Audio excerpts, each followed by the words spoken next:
What's going on, everybody? It is Coach Greg Adams back in here with another YouTube live stream. Shout out to the Coach Gang. And that's you. For being in here, being involved, and being active on this YouTube channel. Well, welcome back to Wednesday's Facts Over Feelings live stream, where we kick the Mickey Ficky facts, and we don't give a fuck about your feelings.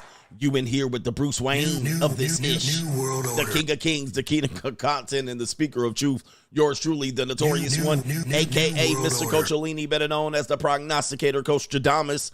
And you're in the Desert Storm bunker with none other than the EWF. That is every woman's fantasy. But you can call me CGA, C God Allah, and I'll be the 12-time demonetized champion of YouTube.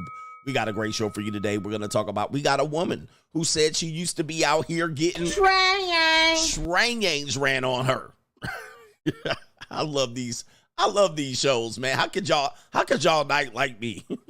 I give y'all so much entertainment here. Look at this woman with these big old googly titties. Woo, way. Oh my goodness, man. Look at them big googly ass titties. Almost as if you couldn't even have to look at her face. All right. Not a bad face. It's not bad, but oh man, we got the googly titty woman out here. Look at them big old fluffy marshmallows and pillows. All right, yeah. Lay your head on my pillows. Look at them. All right, look at them googly mooglies. All right, we got this woman out here with them great googly mooglies, talking about how she used to get ran on her at swinger parties, and she's going to talk about how she is now a housewife, all right, out here. All right, she used to talk about how she had remember I told you earlier, you in her rotation, my ninja, all right? She out here like, remember I told you game ninjas? No, you in her rotation. All right, look at them great googly mooglies. All right, look at them milkers. All right, is that our brother here? Is he here? Hey, you ran into the right bro? folks. What's your type? You like black, white? I like white girls more better. Okay. Yo. Especially the thick time. That's what I'm talking Word. Big time. Yeah. In other words, pog. Pod. That's what I like. Yeah. Hey, say that bit again. Say it one more time, but say it slow. Pog. P-A-W-G. Fat ass white girls. Oh, no. That's what I'm talking What about. you like, bro? Yeah. I like fat ass white girls, the thick time. Ooh, the yeah. curvy types. Yeah. Those are my favorite. Okay. Yo, that's what I'm talking about. Okay. She's fall, fat ass white. Ooh, Shit, I got, but I No, know. I'm talking about this. He said the thick time. The thick time. Look at them great googly mooglies. All right, we're going to talk about them great. She's now a wife. All right. We talk about all of these talking points, but do they stand up in the world? Are men turning 304's into housewives? Oh, you're going to find out because, yes. All right. She talks about she had a whole rotation of in one day. All right. In one day. Yes, indeed. But we also have sometimes to be your own people featuring Dr. Umar. And who else is in them? So, Duke Dennis. Duke Dennis, the legendary. I don't know if you guys know, man. The ladies love Duke Dennis. All right, the ladies love Duke Dennis, all right? They got Duke Dennis out here, man, and it's a sister trying to put Duke Dennis in a bind. All right, sometimes it be your own kind. All right, it be your own people. And we got Straggle, Sniggle Theater, but to contribute to today's show, $ the Notorious CGA on the Cash App, Venmo. Coach Greg Adams TV, PayPal is paypal.me/Coach Greg Adams, and that is near the top of the description box on the Free Agent Lifestyle channel when you can super chat by clicking the link on the top of the live chat on the Free Agent Lifestyle party. Let's get to it. Let's see if there's any earlier. We had Tranisha's in the building. What is she doing here? All right, Tranisha says, I'm genuinely confused how a generation of men raised by single moms and grandmoms, female teachers, work with mostly women, etc., don't know nothing about women. It should be the women who know nothing about men. Thanks, Coach, for telling truths. And that's a woman out here. I'm genuinely confused, too. No, simps. I mean, and when I say simps, I don't mean somebody. I'm just saying metaphorically. Guys, we typically want to simp. We want to believe. And I'm telling you, man, I be hitting y'all over the head with truths. You never really hear the women complaining, bruh. The women are rarely complaining. Every now and then we'll have a woman out here complaining, but I threatened her that I'll show her face. I'll show her face on my show, and she gets quiet every now and then. But that woman want me to dominate her. I like to get dominated. All right, that girl, and I won't say her name, she wants me to dominate her. She want me to fold her up like a love letter from the second grade, so I won't even reveal her name, but she's a fan. But you know who it is? It's men. Men naturally want to be inclined to believe. Women are, they, as I said before, men want women to be what you want them to be. And I don't tell you that, man. I tell you, I mean, look, I be telling them straight up what's up, giving y'all hardcore information, bruh. And y'all be still bucking. Every now and then, somebody will buck. This is terrible, coach. All right. When I hit y'all over the head with that stat about early termination of pregnancies and the age, and your eyes just didn't know what to do. All right. The age of first sexual, dudes don't know what to do. And shout out to Tranisha for bringing that up. Men just simply, you don't know about women. Men just they need hope. You just don't know women. Just say what it is. You might know how to get a woman's phone number. Doesn't mean you know a woman. I know who women are, man. And shout out to the ladies here. I appreciate y'all for even being here. You know, I know who you are. They don't know. All right. Anyway, shout out to you. And she says these men were raised by single moms. There was somebody I was just listening to talking about this. And dude, the single mom was a whole schizoid. And the dude, and I listened to another guy. I was listening to Vlad TV. He interviewed Michael Nunn. And he was like, oh, I grew up with a single mother. There were 4 kids. We lived in Davenport, Iowa. And then he asked about his father. He was like, well, I knew who he was, but, you know, I love my mom. She was the mom and the dad. Like, nigga. Right? Nope. Like, wow. And then he asked, well, have you ever got in touch with your father? Not really. I just, you know, I never asked my mom what happened. She became my mom and my dad. See, it's like, like unbelievable. This is the plight of men. And if you actually grew up with a single mother, ask your mother. Find your father and have a conversation with him. You're going to find out you were lied to. See, that's one thing, Tranisha. Most men don't want to feel like, they don't want to feel like their life was a lie. They don't want to feel like it, because if you go back, you could be at age 30, go find your pappy. Have a conversation with him. Pappy, hey, let's let bygones be bygones. Let's sit down and have a brew. Tell me what happened. I guarantee you, your whole life gonna be a lie. And you be like, and it was your mama the whole time. All right. You was your mama the whole time, fucking you over. All right. It's, you know, Negroes and Democrats fucking y'all over. All right. But your mama making you vote. And I don't want to make this about politics, but it's the same thing. You guys just don't know. You're just ignorant. You just don't know anything. And it's okay. But the hard part is asking the questions. Ask the tough questions. Go ahead and research your own personal family history. Oh, it's some lies up in there, bro. And shout out to Tranisha talking about that. Literally, the women in their lives bring it, you know, it's what it is. All right. And, you know, you saw, well, I won't talk about it. I know I'm hitting y'all over the head. Ooh, wait. Oh, goodness. All right, what do we got here? Did I get Blue Baggins says, I just don't want the punani, coach. I want a girl who likes me for me. All right. TB says, coach, you're the first voice in this space to ever place any form of accountability on the women and show it. Even the Reddit TRP made it seem like women's rebellion was the fault of a man's shortcoming. I agree with you. It makes it easier to sleep at night knowing these bitches is just crazy. All right, it does. All right, I always say, hey, bro, and listen, you know, I'm not a perfect person. I certainly have done some things in relationships that, you know, nobody's perfect. Nobody's perfect. So you take accountability where you are, but what people do after it, you know, they're toxic. They might use the court system. Like, it's undeserving. They filed restraining orders and false allegations and police reports. We're going to talk about a sister that did that to Duke Dennis. And you're like, we let them get away with it. And people typically look the other way. They just look the other way. You know, they see women going through this and they just be like, well, it ain't me. So I'm going to just, the minute you try to fight, they're like, just pay your money. It's crazy. We live in crazy times, man. Yes. The thick time. But yeah, when you finally see the truths, and there was a guy earlier talking about he hates women. I don't want you to hate him.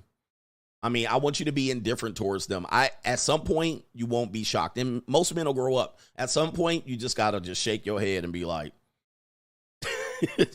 just shake your head and just keep it moving like, Because there's really nothing you can do about it, to be honest with you. Oh, boy. Fixes the Mind says, you've been on fire all week. He says, I've been resonating with your rants. He says, gotta let the 90s go, adapt and survive. Keep your knee on my neck, coach. Pause. But yes, indeed.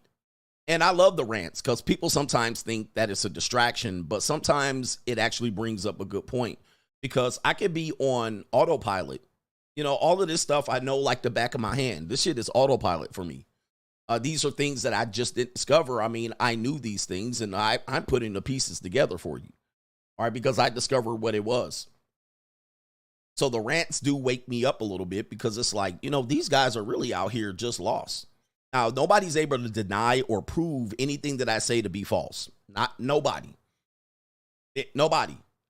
But nobody's ever said that. Nobody's made videos. I mean, every now and then you might see one pop up. Most of it is just you don't like me or you're trying to get my attention or something like that. Just trolling.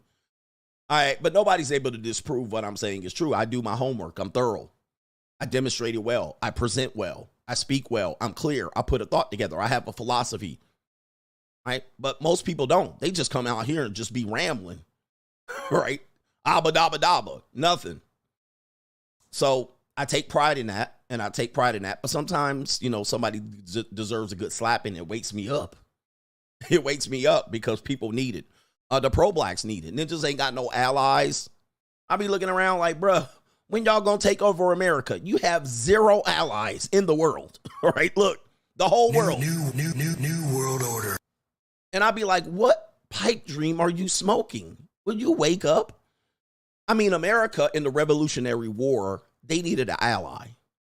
The Americans, the Minutemen and the militias and all of these people, they didn't win the American Revolutionary War by themselves. They didn't. They had a bitter enemy of England that basically was an ally for the revolutionaries, the Patriots. The Patriots couldn't win by themselves. Does anybody know this history? Does anybody know that America to win the Revolutionary War, they needed another country to win, an ally. The black Americans have none in the world. And that ally literally went bankrupt trying to help America because their bitter enemy was at war. Anybody know this? Who was it? Who else? Who else were helped? This country literally went through a revolution based on the pure fact that they helped America. And that is France. France helped America because France was always at war with the United Kingdom. Because the United Kingdom was losing the colonies, France said, we'll help you. Literally went bankrupt. Literally went bankrupt to help the colonials. And that caused them to go to the French Revolution. Okay. Now, the reason why I bring this up is because you Negroes ain't got no allies to overtake the American white folks in America. None. Not a single goddamn ally. Now, you don't have an ally that's literally going to help you go bankrupt, right? They ain't going bankrupt for y'all black asses. So what are we doing? You see what I mean? Like, what are you talking about?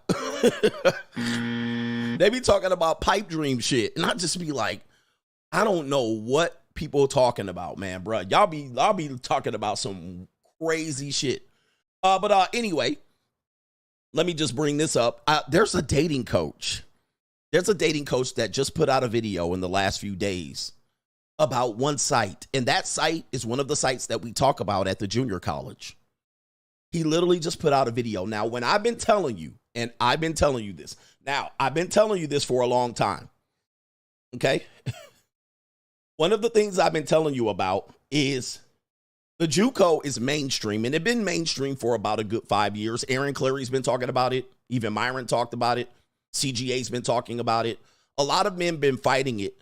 But this guy has a large audience. Much of them be talking about game and dating and numbers and cold approach.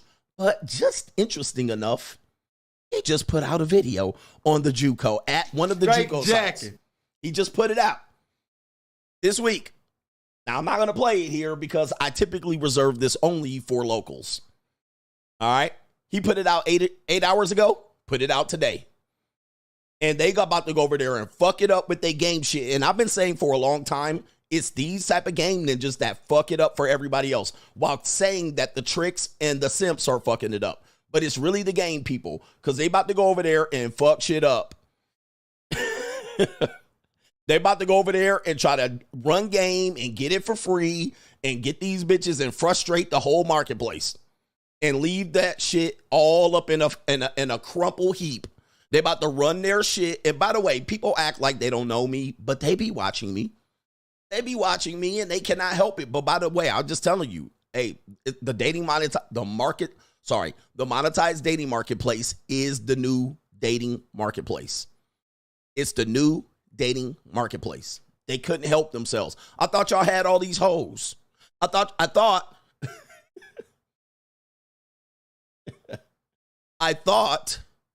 oh, they gonna put the prices up on these Negroes, just like when the passport bros ran over there and they told everybody about it and all the pookies came out. They about to fuck it up. I mean, listen, I did what I needed to do, but I tell you, man, the monetized dating marketplace is the future. I've been telling you this. They couldn't help themselves. I thought y'all had the numbers. I thought it was a numbers game. Hey, I thought it was a numbers game. I thought y'all had all these hoes.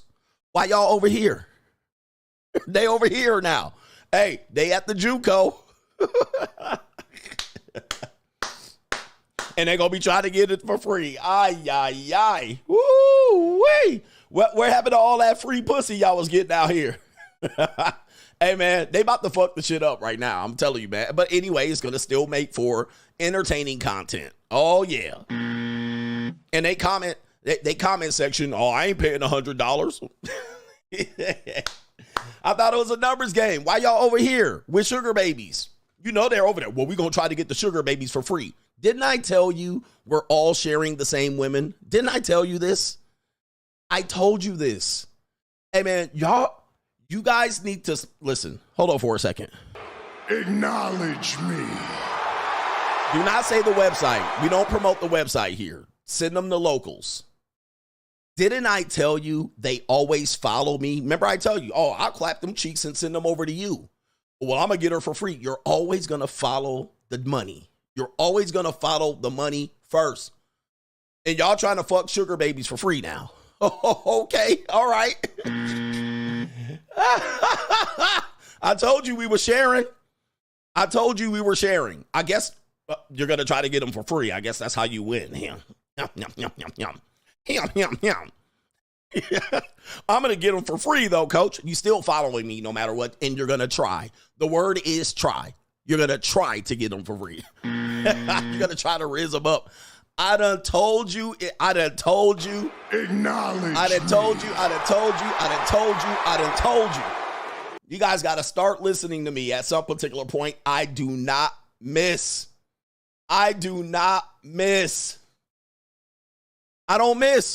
They all go follow. They always the last niggas to know. They always the last one to come over there with that bullshit. Saying it's a nightclub. They came and fucked up the nightclub scene. The game ninjas fucked up the nightclub. It wasn't the women. It was the men. It was the game ninjas. It made it so women were like, man, what is this shit? We tired because all these ninjas coming out here with this bullshit. They fucked it up. I told you. All them ninjas gonna start cold approaching all these sugar baby girls. Oh boy. This is crazy. It is crazy. I told you, man. I ain't missed yet. These ninjas always late to the party because they want to do their thing and make it work. Why y'all over there? Why? Ooh, Lord have mercy.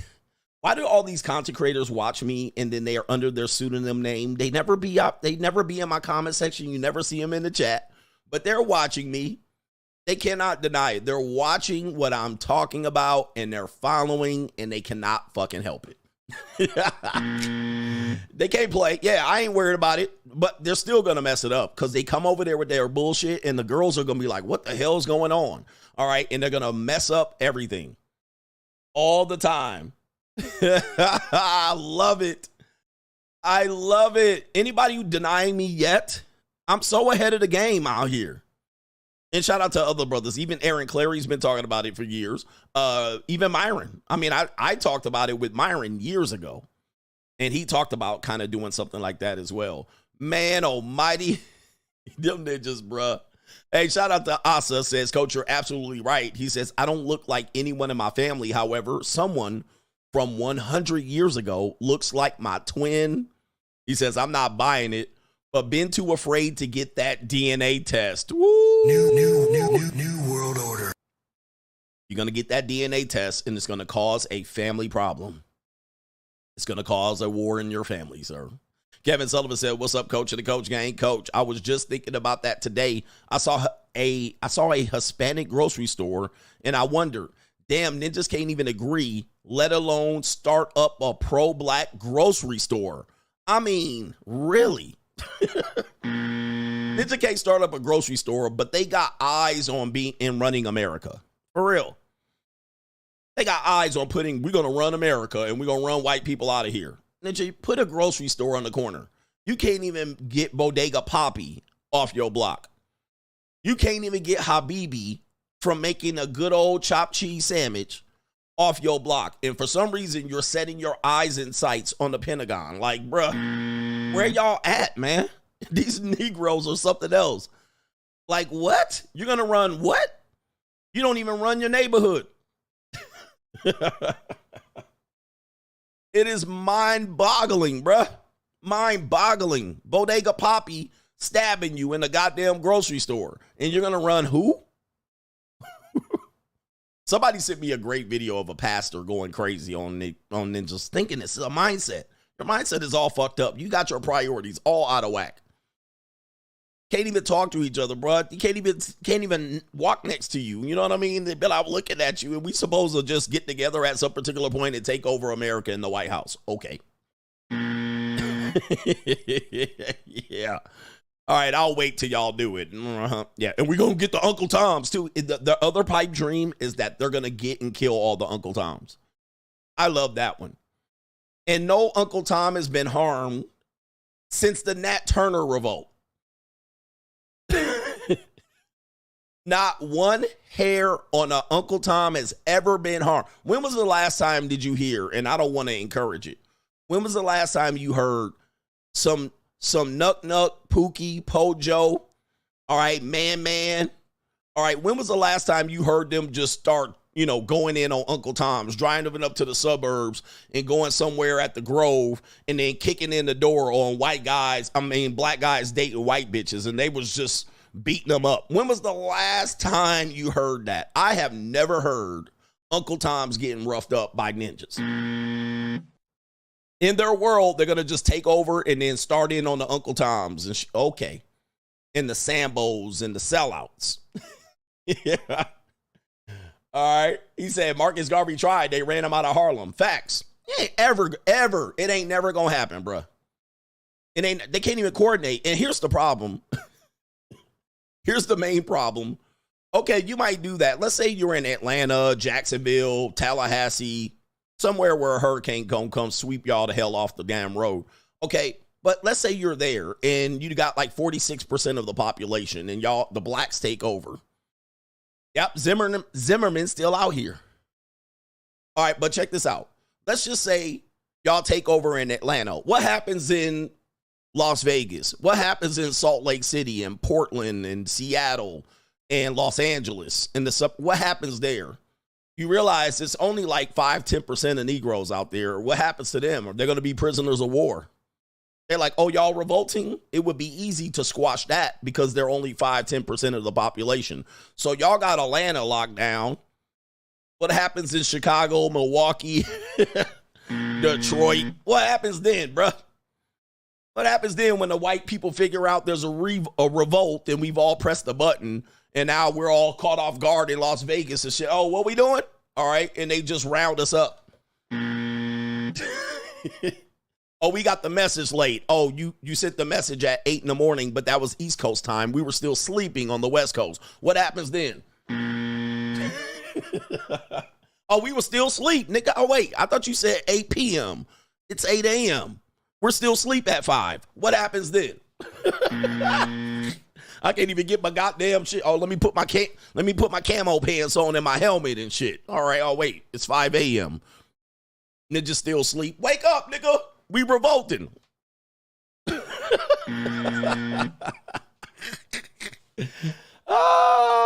Y'all wild. Y'all so wild, man. Y'all wild. Hey, look. What I would tell you is assimilate, ninjas. Assimilate.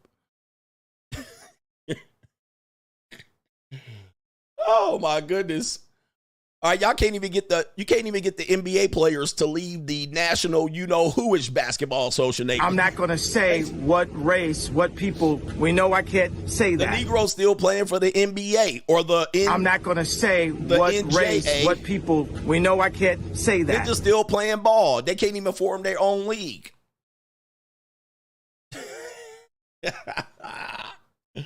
I love it, bruh. Hey, man, pipe down, bruh. Assimilate, man. Hey, look, bruh, we lost. We lost. Hey, let us love one another. Let's move on. All right, anyway. All right, when we gonna make them boycott the league? Ninja, y'all still trying to get Colin Kaepernick in because y'all lost the war. Let him play. Let him play. He still can't even play. Why don't he form his own league? Oh, he can't. Oh.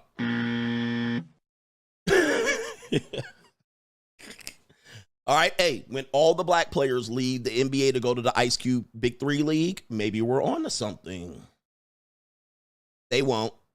They won't. They're not going to do nothing. All right, so at the end of the day,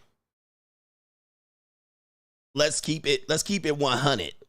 Let's keep it 100. Anyway, now that we piss people off. By the way, my job is to piss people off.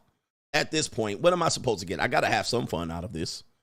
So if you're pissed off, cool. If you laughing, cool. That's the job. All right. This is not going to be a boring show ever. I got to get something out of this. So if you're pissed, I did my job. If you're laughing, I did my job. If you got knowledge and were informed, I did my job. This is the best entertainment here on YouTube.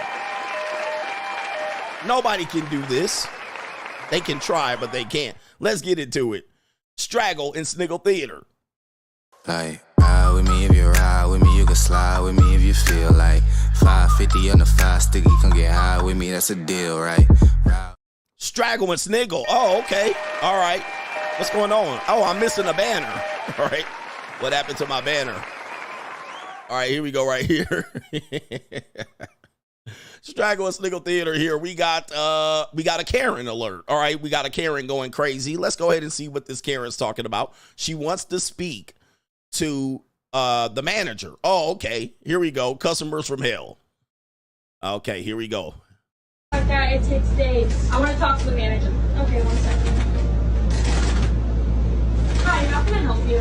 What the fuck is your problem? Oh, I wow. just my problem is just you. You came in here acting like you own the place. I want to rent a yacht. Does it look like we have yachts? I see them all around there. We don't have any yachts for rent. I see them. Whose yachts are they? They're personal yachts. I guess you don't want to make no money here at this restaurant. I guess we don't.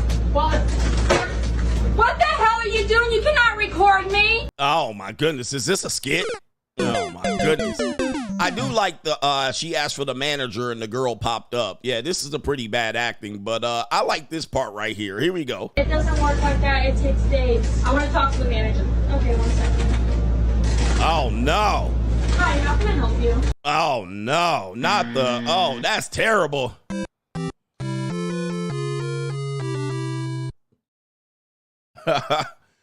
Did she pop back up? All right, that was pretty good. I do like that part of the skit right there. She popped back up. All right, talking to the manager. She did a 360 too. She did. It doesn't work like that. It takes days. I want to talk to the manager. Okay, 1 second. Hi, how can I help you? What the fuck is... Oh, no, man. Hey, tell me. And Kaylee's turned to Karen's too, man. That's pretty bad. The acting's terrible there. Terrible acting. Straggle and Sniggle Theater, we have another 304 talking about, I guess, some sort of athlete that has done some vile things. All right, let's go ahead and play the video. Of course, she does look like she does look young. All right. She does look young. She does look like she's probably in her mid-20s. So probably what she's addressing is going to be happening somewhere between the age of 18 and mid-20s. As I'm trying to tell you guys. All right. Let's hear her dirty story. All right, man. I'll tell you, man. One time I went to dinner with this basketball team that was in the championship. One of the players took a really good liking to me, I guess. He takes me back to his hotel room and we don't even have sex. He just makes me eat his ass. And then which is great. So he has to leave in the morning. He says, "You can sleep over with me." That's awesome. That's great. I sleep over with him. And then he wakes up in the morning. He's like, you can check out isn't until later. Like, you can use the hotel room, enjoy yourself, do room service, whatever you want. I go to the bathroom and I turn on the light. I look in the mirror. He gave me fucking pink eye. My eye was huge and red. Not good. And then the next day, they won the championship.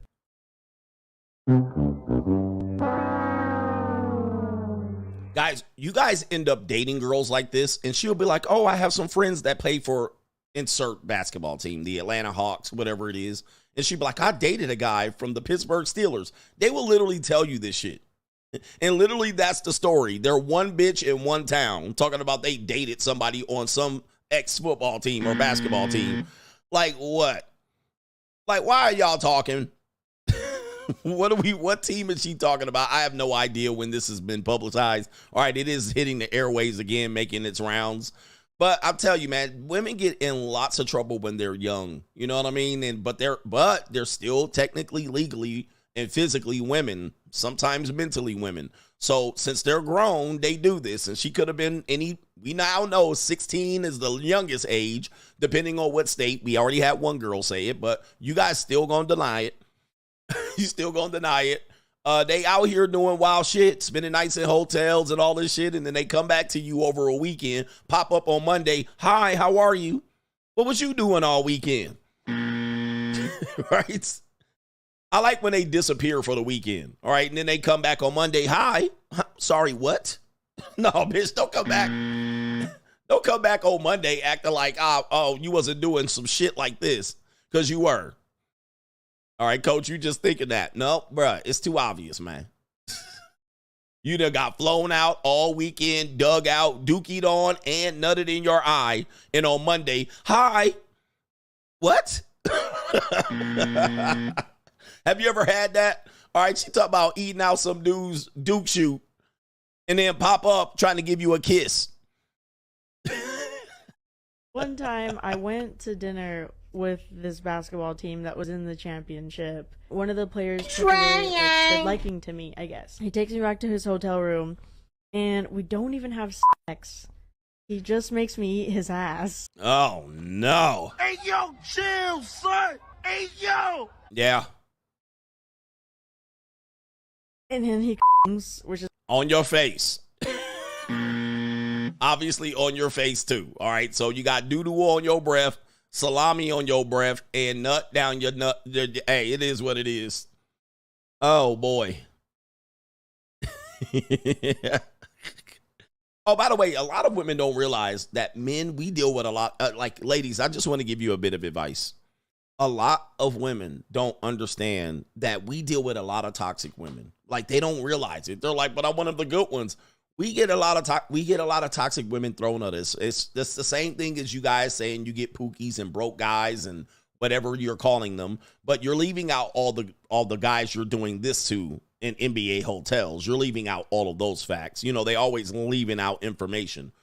But you think men are getting presented with good options. No, these are a lot of toxic women are running around making the rounds. All right. In regular dating apps. You know, even these girls, groupies, gold diggers, sugar babies, and all of this stuff, all the way from 18 to 29 and 30. All right. Lots of toxic women running around here, and we're exposed to them. Most women we deal with are toxic. I mean, this is a fact, and women don't see it. And I always say, are you dating women? No, you only looking at it from your perspective. You're not dating women. We're out here dating women, and the majority of what we're dealing with are toxic, ran through, leftover, overweight, bad expectations. And they're like, why can't you see me, though? I'm not like that. All right, so anyway, let's get to the next part right here. Straggle and Sniggle Theater. We have a professor from the University of Kansas, and he says that men who do not vote for Kamala should be lined up and skitty pop pop. Oh, no. Skitty. All right, so here we go right here. Guys are smarter than girls. You got some serious problems. That's what frustrates me. There are going to be some males in our society that will refuse to vote for a potential female president because they don't think females are smart enough to be president. We could line all those guys up and shoot them. They clearly don't understand the way the world works. Did I say that? Scratch that from the recording. I don't want the deans hearing that I said that. Do not come. Do not come. It's always the Democrats. I don't know if you guys know, the Democrats have a history of doing shit like this. This is their entire legacy. I mean, this is their entire legacy. This is how Negroes have been pledging allegiance to the Democrat Party because they've been literally terrorized. All right, terrorized to vote Democrat. Now what they do is they just try to take your black card away. It's sad to see. But, man, I'm going to tell you, bro. Like, it is mind-boggling. Like, when they don't get their way, they start terrorizing people. I know people are going to say January 6th, but I'm going to say the Summer of Love 2020. All right, bricks, Molotov cocktails. They start terrorizing you. All right, I mean, it's like, what? Threatening you? It is absolutely crazy. I mean, wow. All right, line them up and shoot. And then he tried to backpedal and Scooby-Doo that shit out of there. They always lean on terroristic activities and say, well, they go full Maxine Waters. We need to approach them and harass them. All right, but it's the Republicans are out here. What? And of course, it's always at the end, the last 30 days of any election cycle, it's let's talk about the men. All right, because the men start going, we ain't doing this shit. And then they start terrorizing you. You're like, huh? Now we line up, get shot. We ain't black no more. Like, they start desperate. Why you ain't voting for the black woman because she black? Why do they do this? Anybody I'll show a Republican doing this if you send me the video. Send me the video. I know people are like, you're one-sided and biased. Of course I am. It's my fucking show. I can be as biased as I want to. However, I'll play a Republican saying this. Send me the video. CoachGregAdams.locals.com. Send me one. All right. All right, send me a video of them doing it. I'll put it up. I'll play it because it shouldn't be. Guys, terrorizing people for a vote should not be. That's illegal. All right, that is not a part of the so-called Democratic Republican republic. We should have our freedom to vote. And we shouldn't even be talking about who we're voting for, to be honest with you. Neither should a teacher. By the way, they did say he's been fired or placed on administrative leave here. All right. This is the University of Kansas. This is their official statement. I don't know if this is their official statement, but we'll read it. It says the university has been aware of a classroom video in which an instructor made an inappropriate reference to violence. The instructor has been placed on administrative leave pending an investigation. Well, I mean, you got the evidence right there. The instructor offers his sincerest apologies and his deepest regrets. All right. His intent was to emphasize his advocacy for women's rights. Yeah. See, wow. So they're going to give that a pass because he was talking about women's rights. Well, he wanted to emphasize women rights. That's the pass. And he recognized he did you see that? You see that feminism right there? They try to throw in the women to give it he was trying to advocate for women. So he meant well, and he emphasized, and he was trying to advocate for women. Absolute disgrace. New world order. Yeah, nothing's going to happen to him because the university wants what he wants. You know, these communist, Marxist organization universities. New world order. Wow, they even tried to give him an excuse. If this ninja said this and was for a Trump, they wouldn't give him an excuse. They'd just fire his ass. Wow. Because they don't think females are smart enough to be president. We could line all those guys up and shoot them. Oh, my goodness. What investigation? Is it AI? Oh, man, we are in some very, very, very troubling times. All right, notes here. Apparently, you guys heard Tampa Bay, Florida. I call it Tampa Bay. It's just Tampa, Florida. But hit the like button. Tampa, Florida is under an eye of the storm of King Hurricane Milton. King Milton is on their neck. Shout out to everybody. Hopefully you guys evacuated and got up out of there. All right, I know we had some Coach Gang members out there in the eye of the storm. Global warming apparently is the reason why. I mean, the storm is fucking shit up. It's global warming, they say. I asked somebody, they were like, it's global warming. And I said, how did global warming cause this hurricane back to back? It's back to back. I was like, yeah, but explain to me. I know what people are saying, but explain to me how that is the reason why. Like in the what happened with Katrina and Sandy? I'm just wondering. I want you to tell me why. Don't tell me what CNBC and all of them said. All right, you tell me why. Apparently global warming is fucking shit up this week. All right, so what happened? Apparently, just like in New Orleans, Hurricane Katrina, you short memory ninjas, Hurricane Katrina came through there in New Orleans, a massive hurricane. Nobody said global warming was the reason, but hurricane came. And then what had happened was they told Negroes to get up out of there. Unfortunately, Negroes did not leave. And that is what caused the massive amount of deaths. There even was a movie by Spike Lee that said, well, FEMA and whoever else blew up the levees. They blew up the levees. Right? So there was even this conspiracy theory, but here's the thing. What you guys don't realize is New Orleans is literally submerged. It is literally under sea level. Like the entire city is under sea level. And somebody's bright idea was to build a city right there. Well, you guys know it's a port town. New Orleans is a port. Most of our major cities are a port. And it's by water.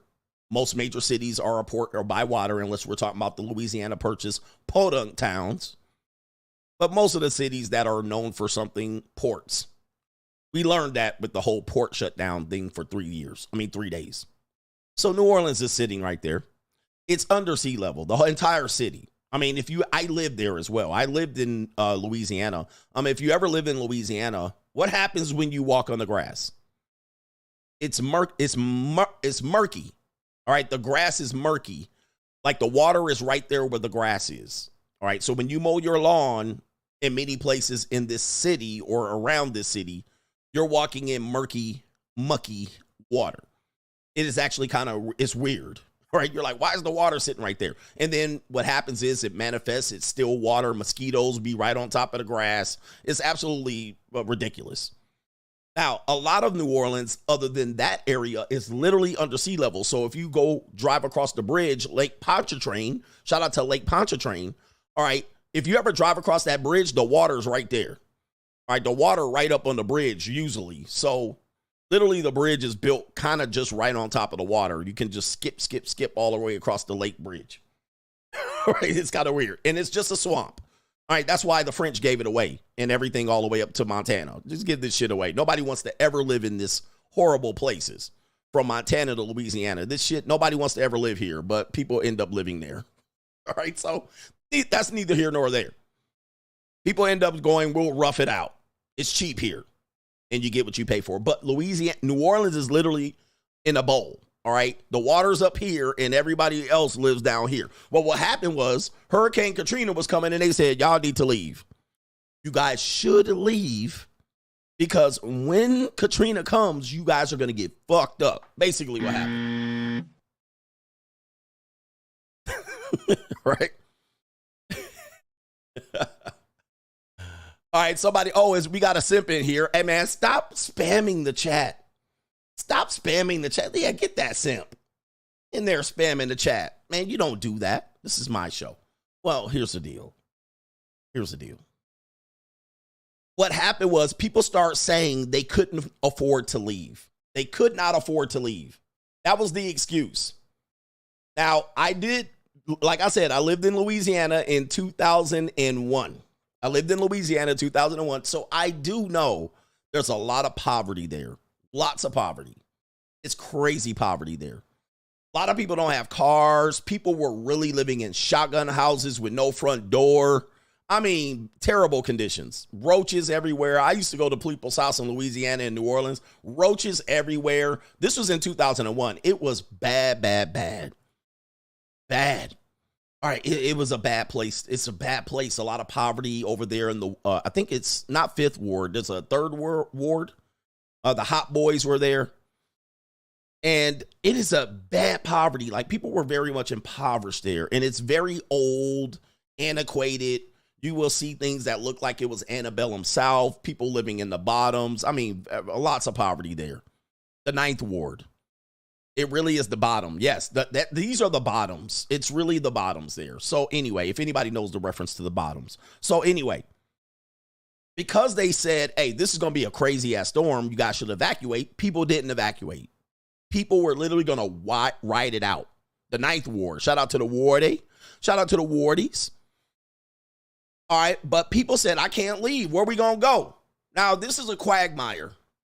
This is what you call a quagmire. It's like, okay, but if you don't leave, you guys are going to die. If you don't leave, you're going to be dead. The Undertaker's going to go.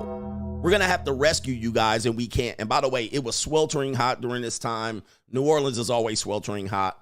They literally in a quagmire. So what people did was, well, we'll rough it out. They roughed it out. And a lot of people died, bruh.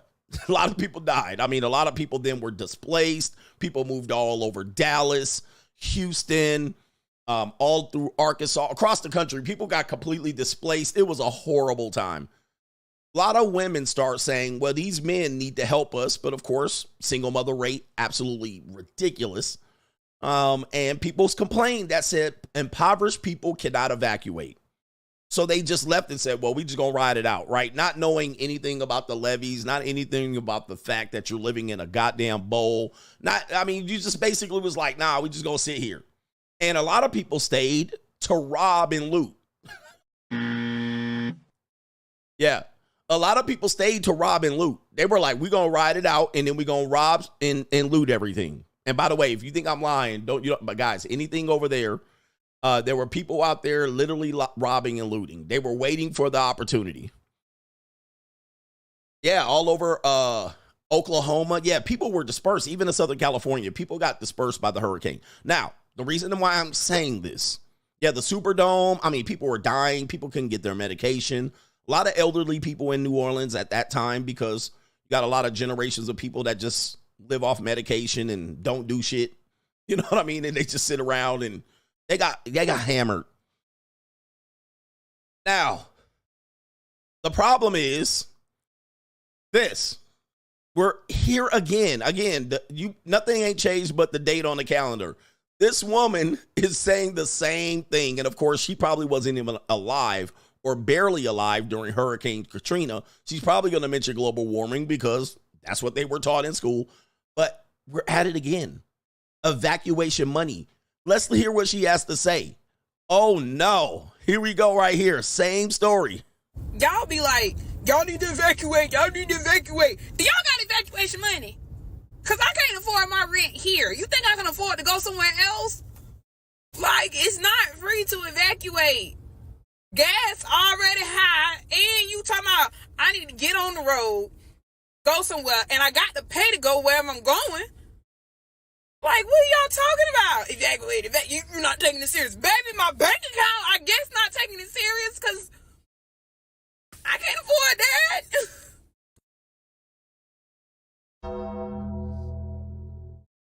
I tell you, man, shout out to my black people here. You guys haven't changed much. Just the date on the calendar. It's been 150, 200 years, and y'all still talking the same shit. I mean, this is crazy. This is nuts.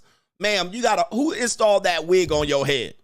You talking about you ain't got no gas money? Who put that wig on your hair? You got a face full of makeup, eyelashes, and all of that shit. But she trying to say I can't get out of Dodge. Let you get it through your thick skull that I'm broke. Dead, flat, stony broke. I've got $3.85 in my purse. I've been telling you guys, these women are broke. Like, even to the point of death can't scare them. I mean, not even death. Not even the likelihood that you're going to die in a flood and you can't swim and you don't want to get your hair wet. Not even death will stop. What do I tell you guys? They'll take you to the abyss. They will take it all the way to the abyss, kicking and screaming. And then guess what?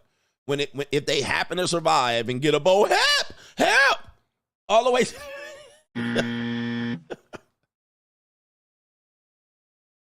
Help us. We ain't got no money. Rent high, gas high. I told you they ain't got $1,000. They don't have $1,000, bruh.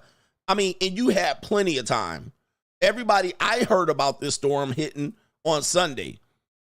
It is now Wednesday. You still haven't left. You haven't scrounged up. You ain't sold a piece of ass yet. You ain't scrounged up $88. You didn't promise to drop neck on anybody to get you over to Biloxi. Not once. It can't be that bad. It is. And this is why I was telling somebody else. Maury said, just let natural selection take care of it. Remember, I always said we need more natural selection. We need Thanos to show up. We need something. We need to eliminate. We need to get some people off the. You can't win. All right, by the way, Kamala Harris is still not giving her $750 to the residents of North Carolina, but apparently she raised $1 billion for her campaign fund, so there's that. Still no $750. And the rednecks and the hillbillies are like, we'll do it ourselves. Around here. We'll just do it ourselves around here. But the niggers is getting they come up as too. I always tell you, man, whatever y'all wish for white people, it will come back on black people, all right? Y'all got them hillbillies in North Carolina. Y'all like, aha. Now, you can't even get out of Dodge, all right? Can't prepare nothing. $88. You talking about rent and gas, and death is around the corner. By the way, let me pull this up. I've just got to show y'all something. They are saying this storm is unlike any other storm. Let me see here. They're saying this one is it's kind of like the big one. They're calling this the big one. Like they're saying this one is all that the earth can handle. This is like the largest, I don't know, they saying the wind and everything and the amount of power on this storm is like no other storm. Like the earth can't handle no more than this. The earth. They said the earth can't handle a storm. Like if this was bigger than this, the earth would explode. I mean, this is what they're saying. Hurricane Milton hits Florida with tornadoes, surge, and wind. All right, that got it down to a category 3 out there in Siesta Keys. All right, Hurricane Milton to make destructive Florida landfall tonight. That was 2 hours ago. They were saying this is the big one. It's the approaching mathematical limit. Let me tell you what's going on here. We're still on Straggle and Sniggle Theater. Appropriate what? It's the appropriate mathematical limit. Mathematical limit? I guess that's what it is. All right. That wasn't it. Essentially, they're saying that, yeah, they're saying something like that. I wish I could bring it up. Does anybody else know what it is? It'll make category 3 at landfall. What is that? 100 miles an hour wind? That's a huge one. That's a huge one, Paul. Pause. Oh, it says right here. This is what they're saying. It's the maximum potential intensity. The MPI is the mathematical limit of a hurricane's sustained wind and speed, but it's not absolute. The MPI is typically calculated to be around 200 miles per hour. And it says right here, but it can change as the climate changes and the ocean warms. And they're saying because of global warming, the ocean is warmer. All right. It's warmer. It will be the third fastest intensifying storm on record in the Atlantic. On record. Holy. New world order. That's what they're saying a day ago. It's going to be the third fastest intensifying storm on record in the Atlantic. And I'm assuming, I don't know when they start keeping record. All right. But anyway, 125 miles per hour wind for a hurricane category 3. All right, so it is de-escalating. All right, but they're saying it's about to be, and it's causing tornadoes. Holy moly! By the way, let's go back to why we're talking about this. Again, I don't need no man. Here we go. Y'all be like, y'all need to evacuate. Y'all need to evacuate. Do y'all got evacuation money? Because I can't afford my rent here. You think I can afford to go somewhere else? Man, I'm telling you, they don't need no man. I mean, I can't wait to see this. By the way, we do have more video. I'm not sure if this is from this particular storm. There's another storm. Maybe there's another storm, but let's play a video here. I probably should have left. I should have listened to everybody. But did I? No, because I'm hard-headed. Well, my house is currently flooding. And my neighbor's house is... What is that? I saw a big old fat log come out. My car, gone. It could have been up there, but I decided to be hard-headed. And now that poor car is holding on by a thread.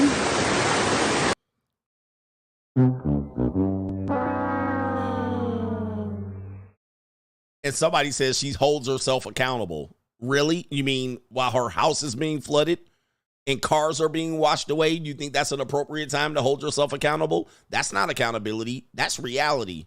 Reality is struck. I should have left. Really? You think? You think?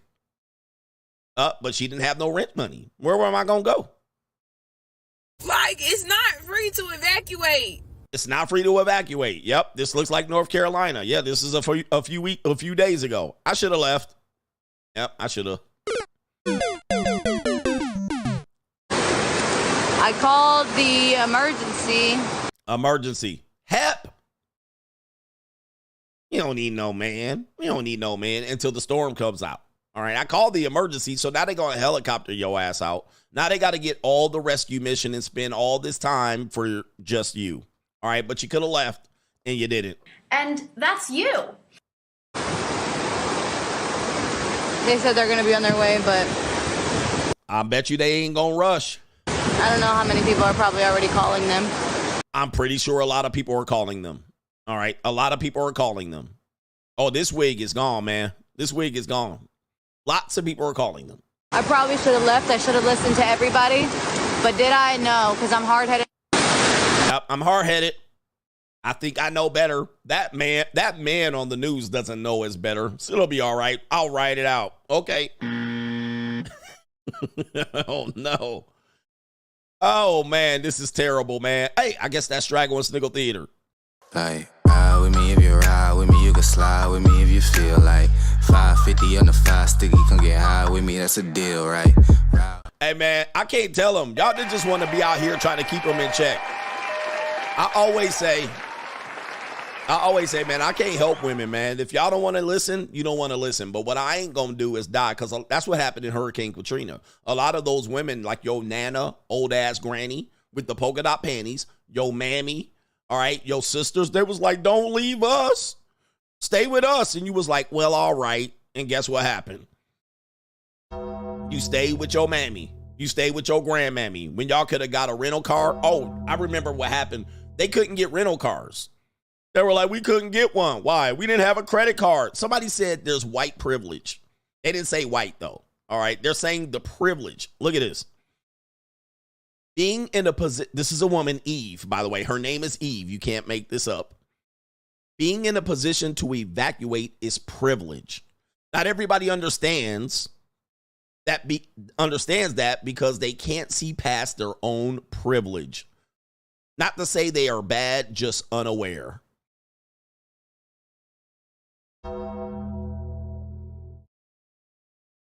What privilege? Is it white privilege, rich privilege, Trump privilege? They're going to blame Trump for this. I know they're going to blame Trump. What kind of privilege is this? Is it male privilege? I'm thoroughly confused here. And yeah, she can't spell privilege. Yes, she still can't even spell privilege. And there's a lot of ratio liking that one. Evacuation is cheaper than a funeral. All right. Yep. If my life was in danger, I'd sleep in the car as long as if it was a safe place. Okay, right here. The cost of hair and nails versus evacuation money. For real. All right. Yep. All these hair and nails and eating out and eating good and spending money and all that shit, it catches up fast, bro. And it can happen to any of us. It catches up fast. Look at this. Full regalia. full strag regalia on, complaining to have no money for evacuation. Like, what kind of privilege is this? What privilege is this? All right, it says right here, it's a privilege to be able to afford to evacuate and be safe. Oh, we in trouble. It's a privilege to be able to evacuate and be safe. I've been trying to tell you, you need to stay away from these people. Is that a woman too? Yes, it's a woman. I mean, black men, I know, and white men, whoever's listening to me, get the fuck out of these communities, please. You have the power. Leave these people be. Leave them back there, bro. That's what they want to be. They want to rest there. They want to be flooded, drowned, and buried there. If one black man listens to me, get out. Get out of this mentality. This is terrible. Guys, you can work at the Circle K and make enough money so your ass can afford evacuation, but you're going to stay for these people. Well, we can't leave. Why? But y'all was out there having a party last week. Y'all was out there eating at the goddamn Zaxby's last week. They was eating at Zaxby's, eating good in the neighborhood last week. Y'all was eating at the Winn-Dixie, the Pig and Whistle. Y'all was having a good old time last week. Now, can't do it. You didn't think this day was coming, did you? Hey, man, get out. These people have no priority. Their priorities are out of whack. He says it's biblical. Leave people behind. Leave them be. Don't be sad for them. Okay, my question is, what do you do in a situation like that? Here comes the storm. What are we supposed to do? Just wait here and die? Like, all right, I'm leaving your ass. I'm leaving you. Bye. All right, look.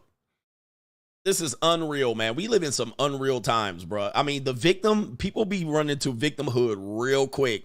But before that, they was out there drinking Tanqueray, Ciroc. Let them freeze, bro. You can't help them. Shout out to Dark Side Foundation. Says, Coach, that clip of the professor wasn't shocking. Last November, a ninja in an SUV followed me while I was walking the dog, trying to convince me to register as a Democrat. He says, I was also pressured by all the BWs in my life to do Kamala. Yes, indeed. Yep. Trying. I had two women show up at my door. All right. And they was like, hi, Mr. Negro. It was like a Filipina and a Latina woman. And one was dressed in a full, like a bodysuit. Like, you know what I mean? It was a one-piece leotard type shit. All right. And she was running out there and she was like, hi. Oh, hi. We got a Negro here. Oh, hi. Who are you voting for? I was like, Trump. I got to go. Trump, he's a horrible guy. Let me tell you about him. Let me tell you. I was like, ma'am, I voted for him the last two elections. He's an asshole. I worked under him. And I said, oh, you worked under him? How did you work under him? Trying. She didn't find it funny. She didn't find that funny. I was like, you have a potential Me Too case if you worked under him. I worked under him. Let me tell you about him. I don't want to know. Skedaddle. I literally closed the door. I'm out of here. Old. And they were old women too. They were old. They were 50, 45. They were old women. All right. You just don't know how terrible he is. All right. I'll find out. All right. It's crazy. I got to go. Have a good day. All right. Shout out to the 10th man says, don't you dare worry, ma'am. That $750, it's on its way. It's coming. And you'll get a new wig too. And after they came to my door, I live in a swing state, so you guys got to know it's very aggressive here. They're very aggressive now. I live in Nevada. It is up for grabs. The 4 electoral votes, if I'm not mistaken, are up for grabs. So they're hyper. I've had several people come to my door, and even a woman came to my door, and she already knew how I was voting. I was like, I guess the words got out. Next thing I'll know, some ninja with a mask, a Pookie Shiesty mask is going to come up. Somebody says the 750 is a loan. Oh, wow. That's terrible. Shout out to KT the King. Due to recent streams that you have done this week, riffing on Mitch's, I strongly believe that you must do a Spirit of King Ahab main event live stream to set them straight while holding them accountable for their effeminate behavior. 100%. The King Ahab. Abdicating power and forcing men to abdicate power under some sort of, I don't get it. Women deserve it. It's time for them to get a chance. No, that's not how it works. I mean, just to let you guys know, historically, it has never worked that way. Let's give them a chance to do it and see how it works. I'm just saying that hasn't worked for any race. That hasn't worked for any gender. It's never worked that way. You have to assert your power or dominance. You have to force people to quit. You have to. That's how it's worked. I mean, that goes through history. We're talking about 8,000 years. Nobody abdicates and gets pressured by men or women. Let us get a try. Take it from me. Take it. Take it. Win the election outright. Run a good campaign. Make the people vote for you. No, we're not just going to give it away and see. All right, let us see. No. You should just give them a try, cuz. No. Yep, you gotta invade another country. You gotta cut people's head off. Like, there's a whole bunch of things. Bloodshed, tears, disenfranchising people, hitting them over the head with Bibles, burning their books. Like, there's a whole bunch of things that historically people have done. Nobody has never gave somebody else another chance. Well, let's see. Okay, what do you do? Let me just tell you. Some people will say, well, what do we do? What do we do? What you do is you go somewhere else and you start your own shit. That's what you do. Right? If you want to know what to do, why don't you go somewhere else where you want to run your shit and run that shit? That's what you do. That's the other alternative. You pick up, you pack up, and then you go over there and you say, this is mine. You set up a militia, a military. You have a secure border. Like, you do all your shit. You live off the fat of the land. You move somebody off their territory. I don't care what you do. Like, but you got to go somewhere else and start that shit. Take over their government, a weaker government, take it over, supplant them, put a military coup together. I don't know what to tell you.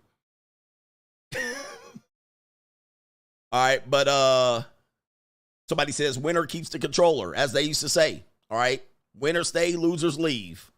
Losers leave town. That's what you do.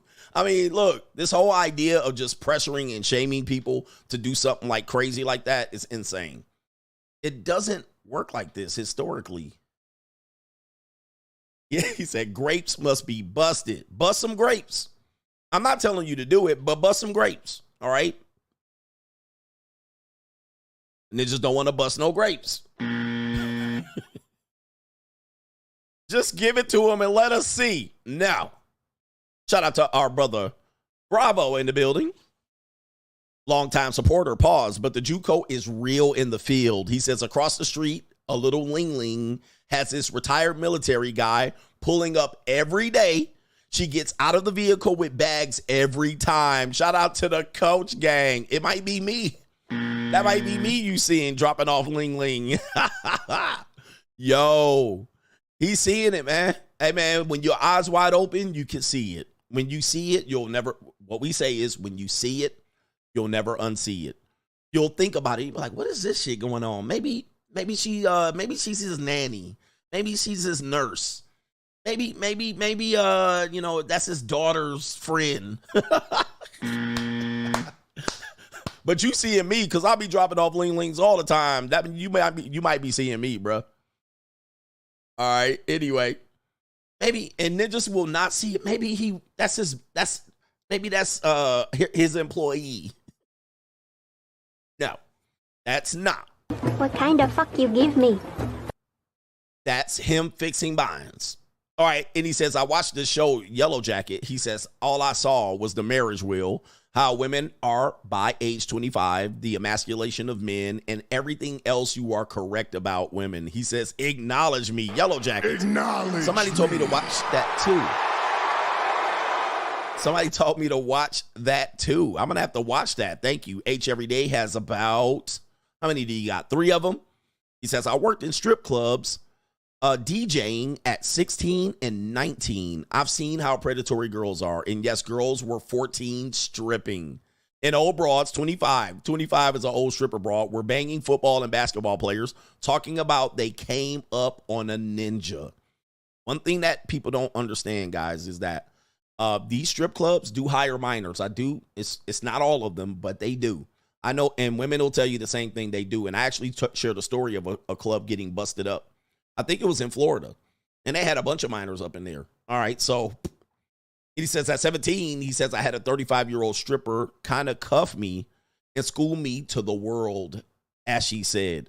She said, never kiss a bitch, never trust her, never think that love you, never.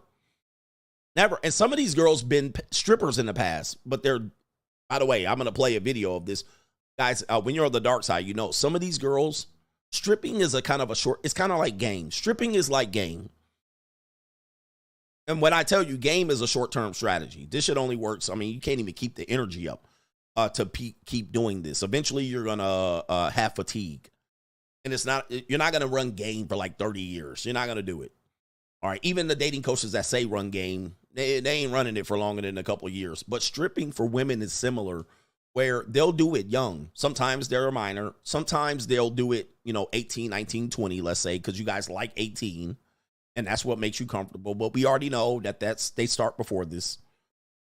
All they have to do is have an ID. But here's the thing. What happens is they'll do it for like a year, a month, couple of weeks, and they'll kind of graduate out of it, where they'll strip, and then they'll go into some, and when they turn 21, they're a cocktail waitress, and then they're a house mother, or later they kind of get out of it, they graduate out of it, or they get tired of it, and then they start going into things like eyelash tech, computer school, nursing potentially, nail techs, real estate agent. Let's see here. There's another one. They'll graduate into these kind of things there. All right. They'll graduate out. So, but here's the point of this. No, they graduate this. They'll get mainstream. They'll go to the military, or they'll do something like, they'll go back to school. They'll be like 24. They'll go back to school. And, what'll happen is, the point of it is during that time where they were a stripper, they learned so much about manipulating men. Now, it's so bad that when you're a civilian male, you don't realize they got extra game on you. They are running some, and dude, even when you're trying to tell them, ma'am, I know what you're doing, it doesn't stop. Yep, esthetician. It doesn't stop. They'll still be trying to manipulate you. And you're like, okay, listen, they're never going to give up the ghost. All right, you got me. They're never going to give up the ghost. They'll still try to manipulate you, because that's what strippers are told, right? They're told that when they're young, just get the money off of him. And then when they get the money off of you, they be just winking and whatnot. They figure they're still going to work your ass until you just let them leave. Like if you're in a strip club and she's dancing on you, or she asks for you want a lap dance? No, get away. You got to shoo them bitches off, shoo off, because if you let them get on your lap, she going to stay there. She going to stay on there, and she going to grind until you going to have to remove her ass. I told you, bitch, leave, because they're trying to just get the money. Never trust them. Don't think she likes me. She's cool. Same thing with sugar babies and JUCOs. They're just there to finesse you and swindle you. It's kind of like game guys. A game guy is never going to tell a girl, well, I was trying to manipulate you. He's never going to give up the ghost. He's just going to move away or finally give up. Or she'll shoo him off. And then he'll figure out, well, there's nothing much to get from this woman anymore. And they go on. So you guys got to realize that, I can't tell you how many women, but we've learned that it could be upwards to 25 to 40% of women get indoctrinated into these type of cultures, where they start like this, and then all their lives, they're just getting over on you. Getting over on you. They learn the game. They learn to manipulate. They see you as a John or a Trick. They see you just as a goofy, fallible, I'll eventually wear him down ass ninja. This is a fact, right? It is a fact. And they'll become wives. They'll do the whole thing, bro. Same thing as Hooter girls. Hooter girls and Tilted Kill and Twin Peaks. These are the same girls. So it doesn't have to be a stripper. But these are the same type of girls. They're told and coached in the back, bitch, get the money off of these ninjas. Make that ninja buy 5 beers and then start digging in his pockets. All right? Promise him that. Take him this. Rub his shoulders. Sit next to him. Write a heart on a napkin. Get the money, bitch. So, I'm telling you this. If you don't understand this, you going to get got. Oh, man, she wrote a heart on my napkin. She wrote a heart on my receipt. Oh, what's her name? Sasha. And you thinking she liked me. Oh, my goodness. I'm going to write my phone number on the receipt and passively pass it. Leave her a $50 tip. Hi, Sasha. Call me. $50 tip down the fucking drain.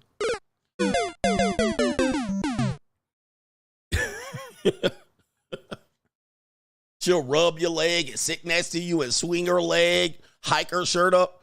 Bruh, they get this manipulation early. And then the funny part is, you guys think I'm exaggerating. You're just talking about the strags. I'm like, no, dude, these are waitresses. Any monetized woman, and women tend to get into these monetized arenas early. Waitress, flight attendant, stripper, Hooters girl, real estate agent.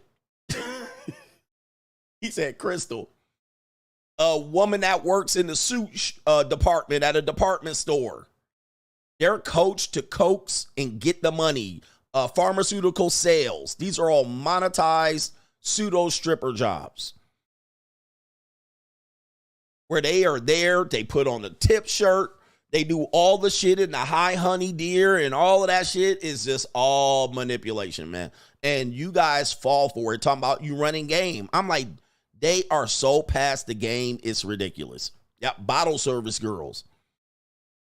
Any sales job, any sales job that anybody's working, but particularly women, any one of them, it is all the same, bruh. It's all the same. They don't like you. They don't care about you coming in to see they ass. They just want the money.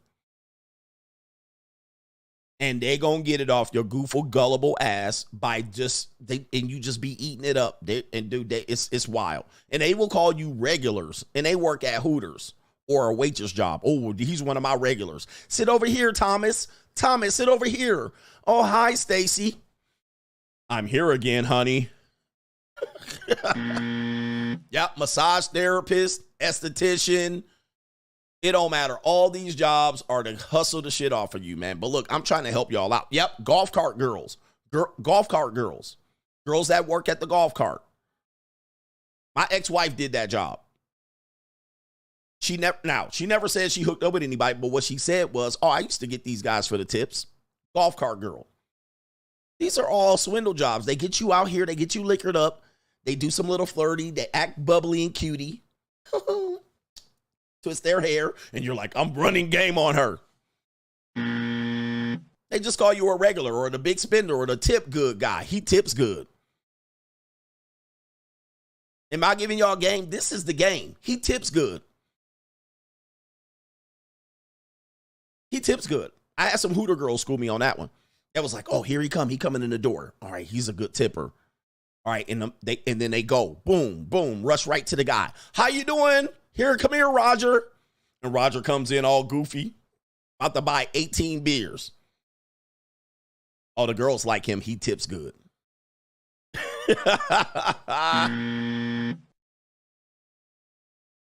Unreal. Unreal. Anyway, I got to put y'all up on it, man. Shout out to our brother H every day. Trust and believe. America been trying to get rid of the so-called black folks. He says, if they get the numbers down small enough, reparations will be $5,000. Argentina did it and their economy crashed. I agree. I mean, that's obvious that they're trying to get them numbers down. They're trying to get them numbers down. They can't have. It's been a problem and a thorn in their side for quite a long time. Shout out to our brother here.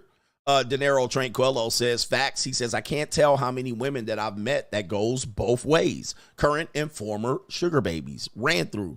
He says, I met a regular chick and she sent me a Cash App request. He says, I just came to the conclusion that they've been out here.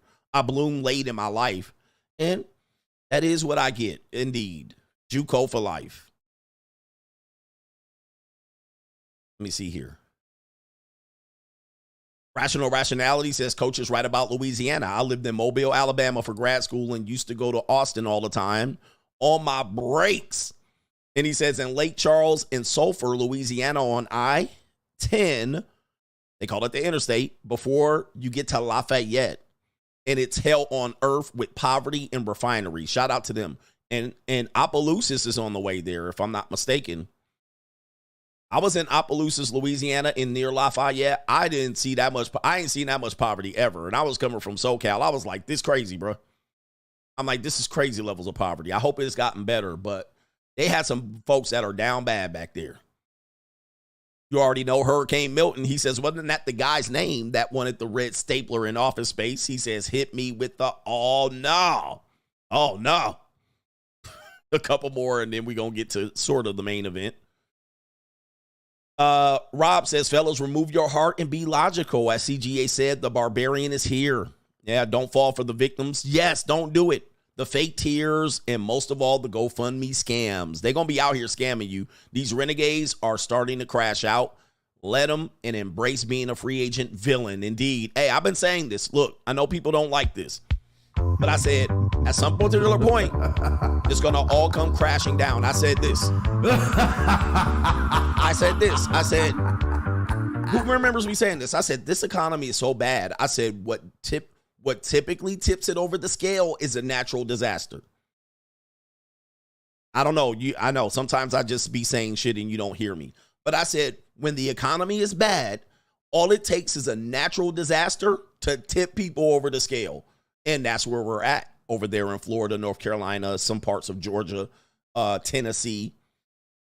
All it takes is a natural disaster and people are done. Now you have an emergency. Now you have a situation. And that's what we're in right now. We're in that point where I'm like, shit, don't let there be an earthquake in California. All right. And it's a bad one, a 6.7 to 7.2. People going to be in a bind. All right. Same thing's happening over there at Tennessee, Kentucky, because people just don't have these savings. People are literally at their wits' end. As soon as a natural disaster hits, that's the tipping point.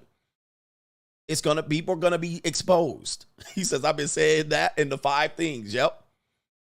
I've been saying that for a long time, bro. That's one of these things hit, is donezo. People are good and gone.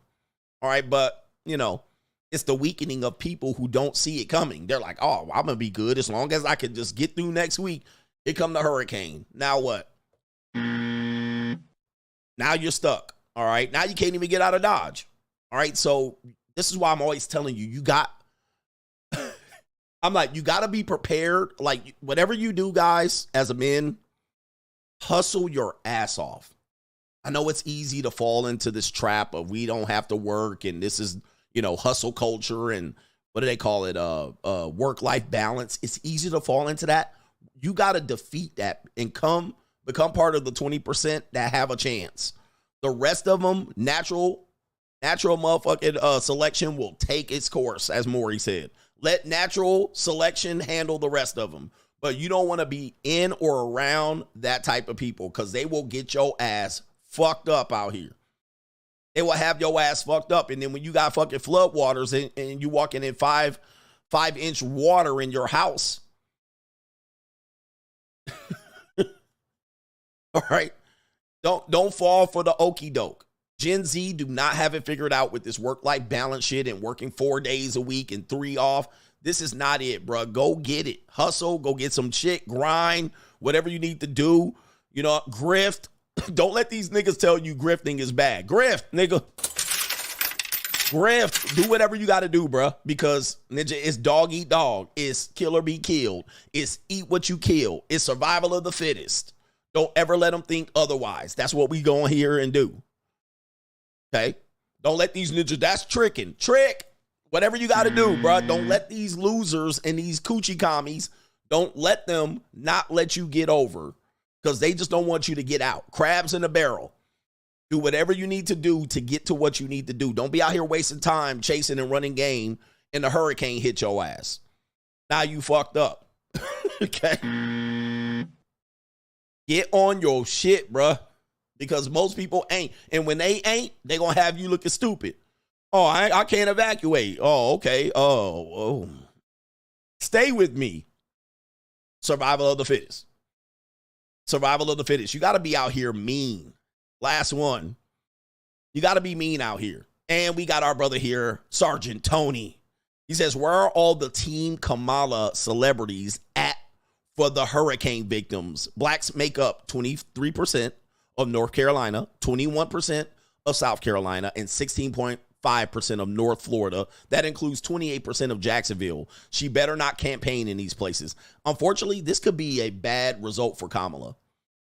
Depending on how she handles this, this could be terrible. This is terrible timing for her. I mean, because she's already looked bad, like talking about the $750, and now people are talking about money in Lebanon and money to Ukraine. So this is a bad look for the Democrats. Not to mention Joe Biden and Kamala are president, vice president right now. They got to handle this. This happened to Donald Trump with COVID, and this also happened to George W. Bush.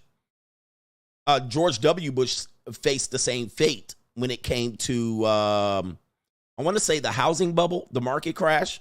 I think the housing bubble was bursting, and George W. Bush was a lame duck president, which means he was on his way out of the office. He was over in fucking West Texas trying to shoot armadillos. He was done. He was like, okay, I'm good. I did my 8 years. Let Dick Cheney run the rest. He was like, fucking Jesus, take the wheel. And George W. Bush was out. And then the housing market started to crash, and then he had to go get old boy from the Federal Reserve, and George W. Bush had to put on his tie and suit. He was like, done. All right, George W. Bush was on his way out during the housing market crash, and that severely hampered the next Republican. Obama and some other things got that. He was able to ride that wave in. But it was the housing market. Katrina was at the beginning of George W. Bush. So was 9/11. That was at the beginning. At the end, George W. Bush was headed out, and it was a housing market crash that fucked him over, but he was already out. Joe Biden is on the way out, and this disaster is going to hurt them, and it could hurt Kamala Harris, and she's the vice president. Donald Trump had COVID. That kind of, he wasn't on his way out, but he was campaigning for the next election, and COVID hit. And so they were they were pinning all the deaths of COVID on Donald Trump initially. Then when Joe Biden got into office, they didn't pin no deaths on him. And so remember, they were like 800 dead, 8 million dead. They were pinning that on Trump during COVID. It was right at the beginning of his re-election campaign. And so they were pinning all the deaths and how he mishandled it. They were even saying that was Trump's vaccine, right? So it was Trump's vaccine. But then when Biden got into office, it was Biden's vaccine. So these things are very detrimental to presidential campaigns. And if this storm is not handled right, Kamala Harris could feel the effects of this, because you're depending on black people to vote. But then if you give them $750 in a tight race, it's going to be detrimental. Yeah, McCain didn't have the juice. McCain couldn't do nothing anyway. But yeah, that was detrimental to kind of the Republicans, the housing market crash. It happens. It happens. So this could happen to Kamala Harris, because what do you say now? Right? You got black people floating down the river all bloated. I mean, what do you say then? And you want black people? I think, is Florida a swing state? Is Florida a swing state? It might be up for grabs. It might be a hotly contested race. So as our brother Sergeant Tony is saying, this could be the case where you're hoping black people come out, but you got black bodies floating down the goddamn ravine. A flooded ravine. I'm not laughing. I'm just saying that's bad optics. And then the other black people that stayed alive that couldn't evacuate, they waiting on a $750 check on November 11th. I mean, that could be detrimental. So Florida's good. Florida solid red. Okay, well, optics. It could be detrimental. All right, Florida's good to go. It's pretty much red. It's red and then red and dead. All right, let's get to some more of this stuff here. Apparently, Dr. Umar has this to say. He said, it's your own people right here. All right, hold up for a second. I just have to create a picture for you. What is this? Okay, Dr. Umar has this to say about male jealousy. Sounds like something I've been talking about. He's talking about black male jealousy. But I talked about male jealousy being the end of the red pill, and I was right. black male jealousy. A big problem we have as black men is we don't like to see each other win. And the reason why we don't like to see each other win is because we operate in that European psychological mode of domination and control over everything. See, when I see y'all, I see I and I. My Rastafari brothers, who I'll be with possibly for Garvey Day in Jamaica next month, they say I and I. I and I means that when I speak, I'm speaking as you and I. When you speak, you speaking as me and you. When you hurt, I hurt. When you struggling, I'm struggling. I and I. It is oneness. But we got so much competition amongst us as black men that when we see one win, we don't think nobody else can. And you know where that comes from? The plantation. Back on the slave plantation with the manumission laws, the slave master could only free a couple slaves a year. So if you got a plantation of 500, all of us want to be free, but only one can. Do you know what that automatically does?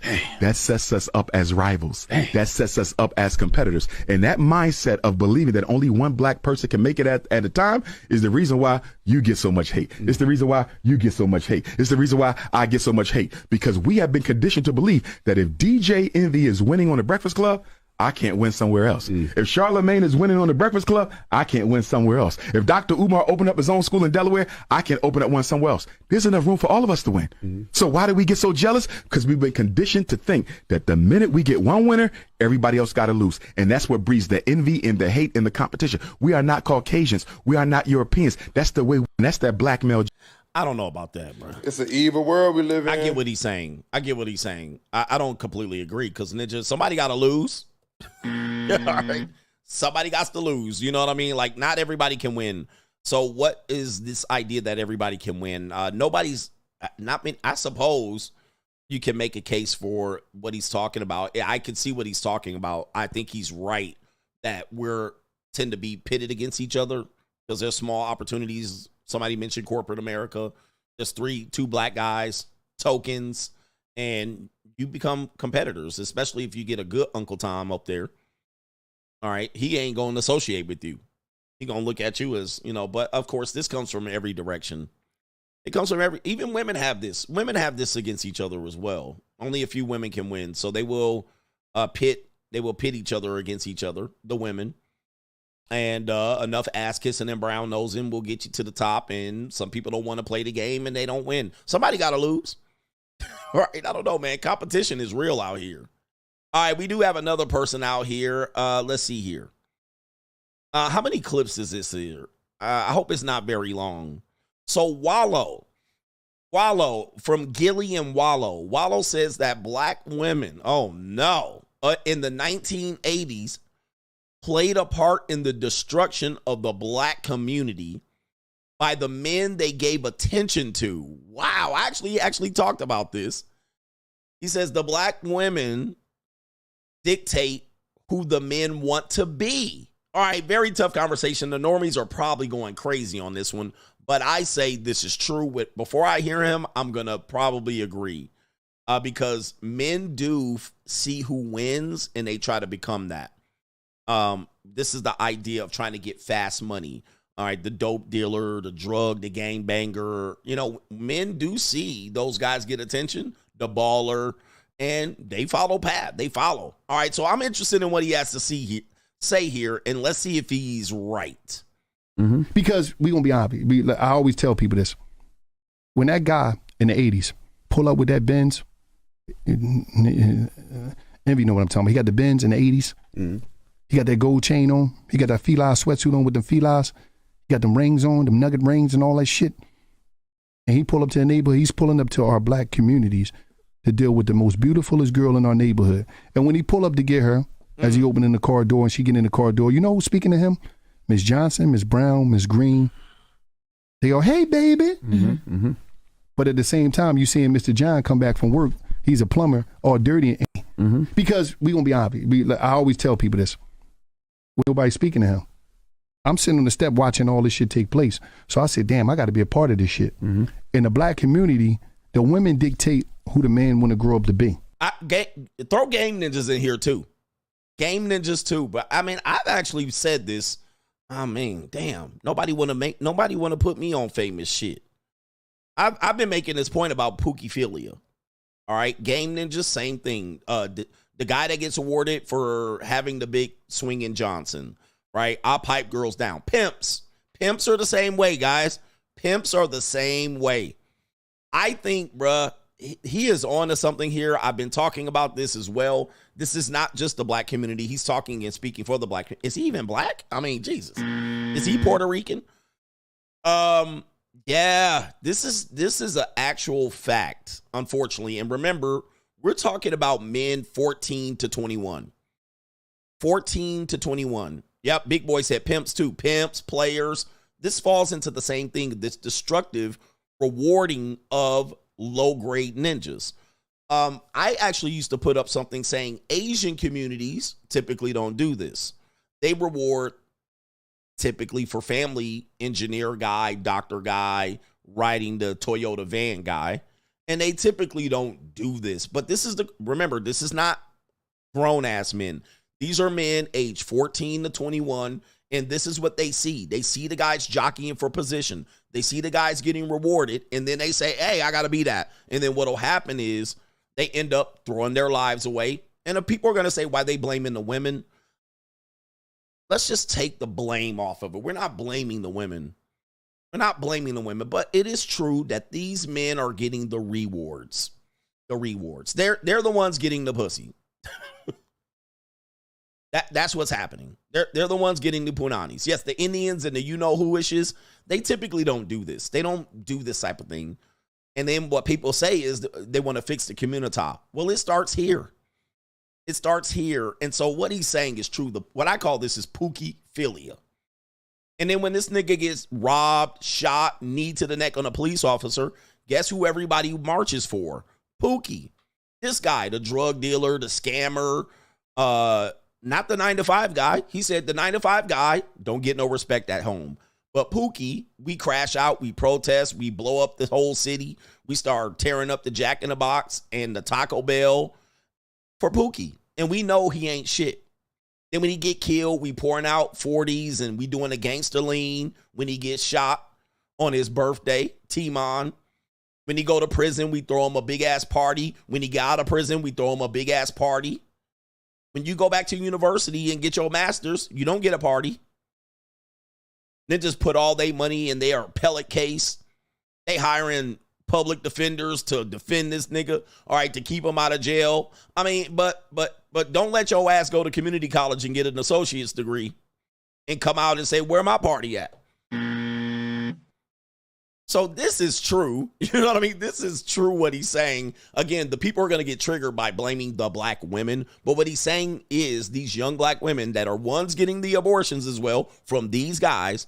All right, these guys are getting the early rewards. And then, of course, you're the cleanup guy. And that's you. You're the cleanup guy. Based off of who they date.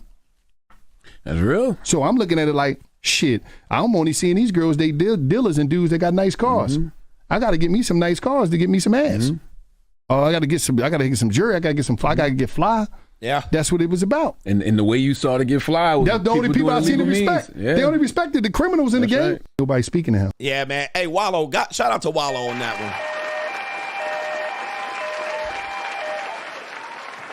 one. All right, that's actually true on that one. So I've been saying that for years until that's factored in and figured out. Nothing's going to change in that community at all. That's got to be figured out where those guys are isolated and ostracized in the community. And I said this, the day that you take over on Bodega Poppy and the day you guys take on the educated guys take over the community, Pookie going to take it from you as soon as you take it over. And they going to set up their blocks and their traps and all of this shit. All right, by sundown, they will take over your shit. Right when y'all go to sleep at 8:30. Right when y'all go to sleep at 8:30, somewhere around 9:30, they going to be in y'all house. Right? Until they figure that out, there's no helping the black community at all. So anyway, if you guys want to avoid that conversation, go for it. But I know that. I'm aware of it. I never was a Pookie. I was somewhat of a small, handsome young fella, 95 pounds, soaking wet all the way to freshman year in high school. And then I started dating Latinas and white girls, and then I was a sellout. I was a sellout. We got Duke Dennis making an appearance, the great Duke Dennis making an appearance. If you guys don't know who Duke Dennis is, the ladies love Duke Dennis. All right, he is part of the AMP household with Kai Cenat, Duke Dennis. Is he a Pookie? He seems like a nice guy. He has a Pookie look. He's Pookie adjacent. He's not really a Pookie. I play several videos of Duke Dennis here. The ladies love Duke Dennis. The white girls, old women, they love some Duke Dennis, man. Shout out to him, man. Young brother out here, young fly Negro. All right, big time millionaire influencer. Man, there's a whole meme about women recognizing Duke Dennis in public, and they go crazy. All right, they go crazy, crazy, crazy. So, you know, he kind of looks like, well, I won't say he looks like Future. All right, but he has got big time YouTube social media cred out here. All right, he does. And this guy right here, Duke Dennis, has been exposed by this woman right here. There's a woman. Oh, no, not this one right here. I'm always hungry. Oh, no. All right, not a big back. Big back, big back, big back, big back. All right, so it's always your own kind. So Duke Dennis got the swag. I actually showed a video of Duke Dennis, some drunk white women. They were, he was doing an interview, and these two drunk, looks like, I don't know if they were white. They were European or Middle Eastern. And these white women were doing an interview, and they wanted to be all in his grill. And then the husbands were sitting off to the side, and they finally had to come get it, their girls. They finally had to come get their wives. And these were old women. These were old women. These women were in their 40s, and they was all on his neck, flirting with him and all that, trying to be all up in the video. Who remembers that video? All right. And so it's not just young women that find him, you know, to be great. It's older women. Women seem to find him fascinating. All right. Anyway. And this woman right here says, Duke Dennis, a tool for white people, a buck-broken black man who is of no use to black people. Duke Dennis, your character is disgusting. All right. So here it is. Sometime it be your own kind. All right. Let's see what she has to say here. We're going to give her some shine. She is irate at Duke Dennis. Here we go. There was a time when I had a crush on Duke Dennis, but now I'm so disgusted by his character. I don't even see him as attractive. Like, I don't even care to keep up with him. He doesn't matter to me anymore. He has now made it onto the list of all the black men who got a little bit of fame, got a little bit of money, and suddenly America stopped being shitty for them. So much that they forget they're still black. You're still black in America. See that, dude, anytime I hear people say that, I cringe. That's that crab in the barrel. See, you still black. You just a tool. You gonna get your Negro wake-up call. They always use that as some sort of threat. Look at his neck, bruh. Look at her neck. Look at his big-ass head. What's going on, bruh? And she got her mammy scarf on, matching her, bruh. They always say this, and this is what Dr. Umar was saying. This is what Wallo was saying. Soon as you try to win, nah, we got to drag your ass back. Crazy. In America, and they forget it so fucking much that they ignore Marcellus Williams. They ignore the cries of so many black people, the black people who platform them, by the way. They ignore the cries of all the black people who are saying, hey, we need your voice, we need your platform to help shed light onto this. So soon as you start banging skinny white broads, here they come. All right, hey, Jemima. All right, soon as you start being in there, getting some flatbacks and some pink toes and some curvy Latinas, oh, they be out here. Nah, you a tool for the white man. this doesn't become a trend. So white people murdering black people does not become a fucking trend. But when does that happen? That don't be happening as much as y'all say. I see ninjas doing it, but I'm not gonna get into it. He's now one of them. He's a tool for white people now. Wow. That's great. Wow, what did he do? What did he do? It's Duke Dennis. It's Pookie Dookie Dennis. Shout out. What did he do to you, man? Did he not answer your email? Did he not answer your email? That's what normally triggers your people on social media. They'd be like, I sent Coach an email. He didn't answer it. Now I got 40 videos being cut on me. I'm like, I didn't see the email. Sorry. Now niggas don't want to know who I am. Okay, so what did Duke Dennis do? Apparently Duke Dennis has responded. All right, took his whole black card away and called him a tool for the white man. Duke Dennis has responded right here. And apparently, Duke Dennis speaks on girl who used to be obsessed with him, talking bad about him, calling him a tool for the white man. Let's see what Duke Dennis has to say about this. Me in a story every day, but I also like, and I'm sorry, I didn't acknowledge it either. But god damn, nigga. Okay. It's making sense now. Okay, I'm not finna. God damn, my arms got tired. All right, so now it makes sense. All right, and by the way, you know, yeah. So what it was she was on his neck and he wouldn't respond to her. So he's showing you. I don't know if these are DMs. These look like DMs because you have to accept the DMs. For some reason now he has found them and he is not accept her. He is not his blocked her, but he didn't respond to her. He didn't respond to her. And now she a stalker. So now she on the internet calling him a tool for the white man. And look at all these messages. I probably got messages like this, not from women, but messages, period. And dudes be like, he didn't answer my DM. I'm going to cut some videos on him. Me in a story every day. But I also like, and I'm sorry, I didn't acknowledge it either. But god damn, nigga. Oh, man. Woo-wee. Okay.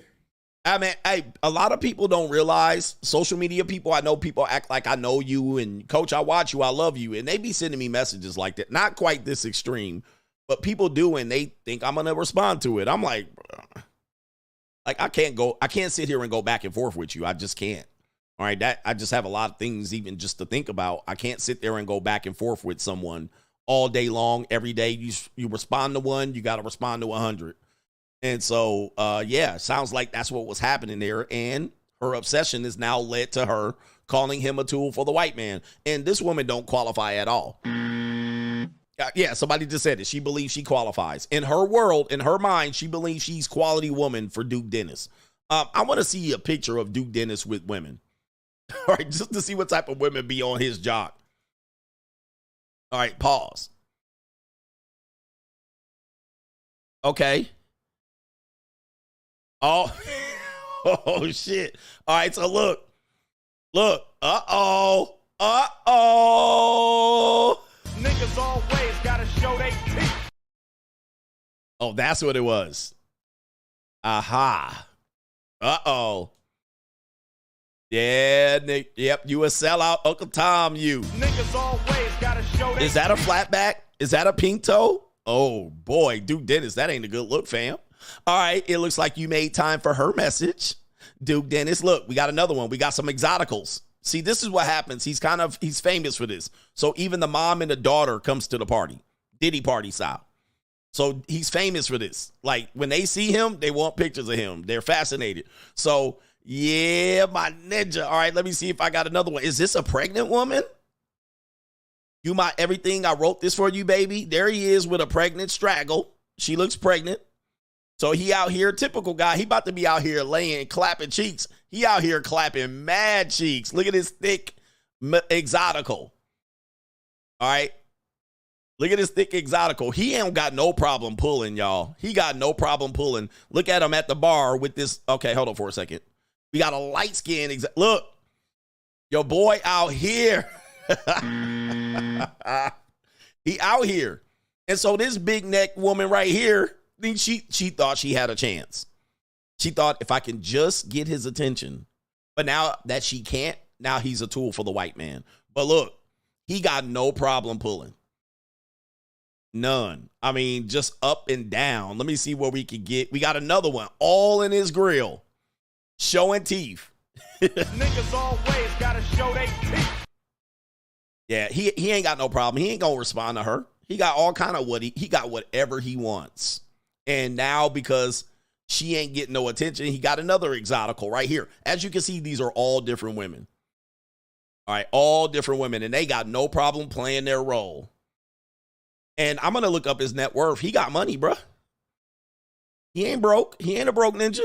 He's a top streamer here on YouTube. Is this him with another white girl? Is this him? Yep. I don't think that's him, though. But he holding a white girl, too. He holding a white girl up. All right, let's see here. We got another one in his face. Spicy, icy, spicy looking chick. All shit he got it. White, black, Latina, he got all of it. So, and I think he does rate women. I think I seen a video of him rating women where the women, I think I did see a video where the women will send a picture and he rates them. So he rates them. Yeah, let me see if I can pull this up. Send me y'all on Twitter. Send me a DM on Twitter with a picture of you or a video.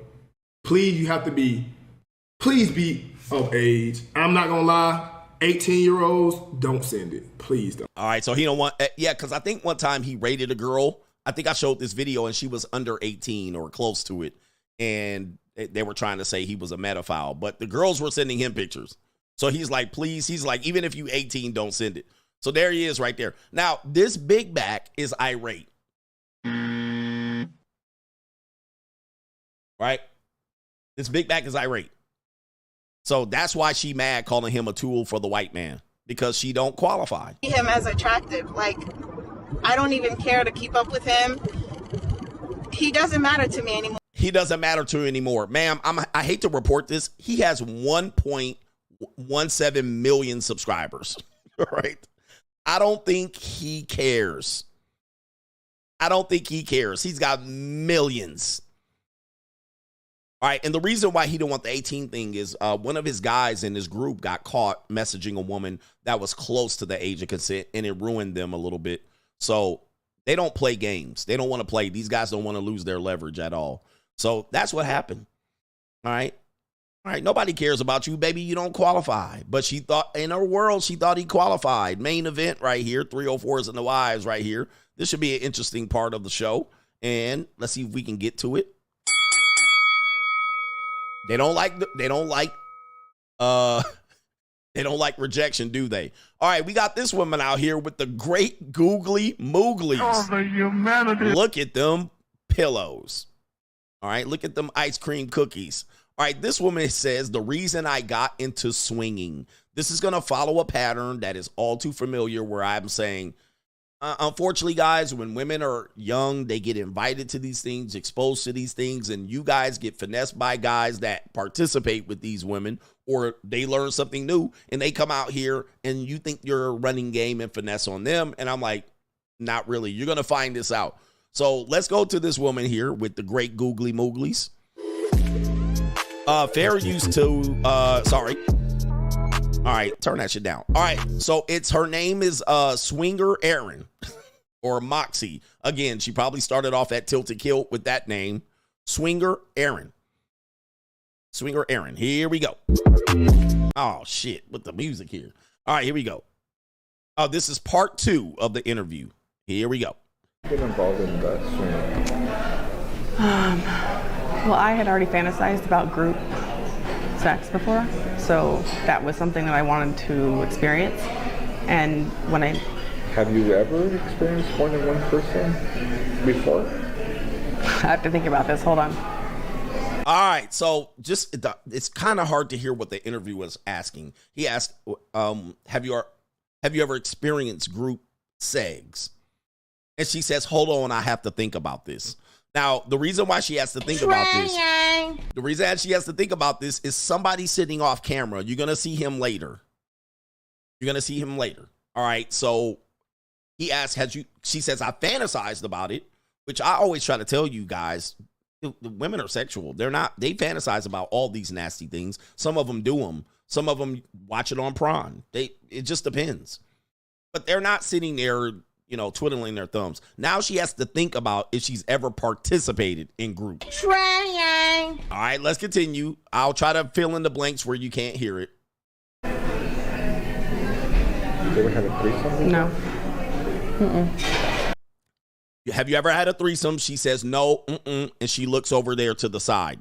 So let's remember that later. Okay. I don't think so, right? She said, I don't think so, right? No, I don't think I had ever had a threesome before. I don't think I've ever had one before. She got some little chicklet teeth too, bruh. She got some little teeth. Okay, so then how did you get into it?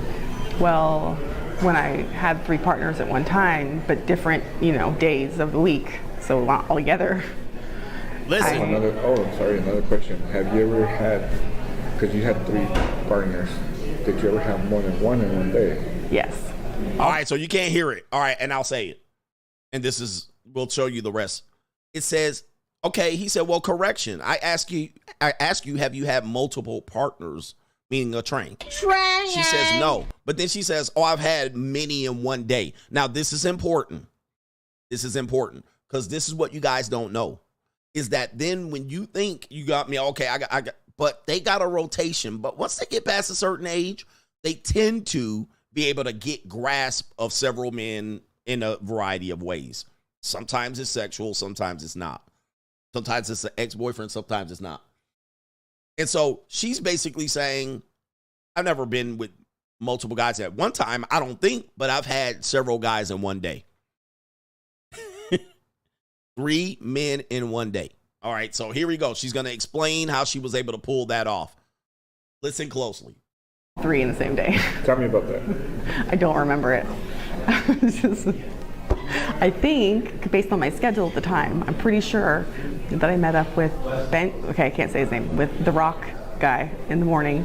Rock. I think the military guy in the afternoon.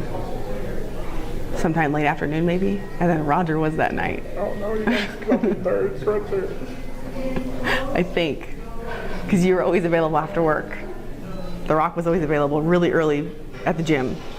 And then the other guy would have had to be in the middle somewhere. There you go right there. So, guys, listen, I cannot tell you how many women are doing this. I have no idea. But it's easy for them to do. So, I don't know. I don't know. You guys can have to figure this out. But see, the problem is, she looks somewhat innocent-ish until she starts talking with her little chiclet teeth, right? She doesn't look like Skeezer whore. I mean, she doesn't look like Strag. But this is where y'all at, right? This is what you have to, this is why I always tell you, man, you need to investigate this shit. And if this matters to you, you need to investigate it. I mean, just be inquisitive if this matters to you, because it does. Now, she said The Rock. I think she meant a rock star. I don't know, but she met him at the gym. There goes I would never date a guy at the gym, but she did there. And plus me, I worked in gyms for 10 plus years. You do bang women at the gym. All right, it does happen. It just doesn't happen to most guys. Then she says another military guy afternoon, and then whoever Roger was, you came in last. You dead ass last, right? You came in and you filled up, but you didn't realize it. Maybe you did, maybe you didn't. But it's easy for them to do.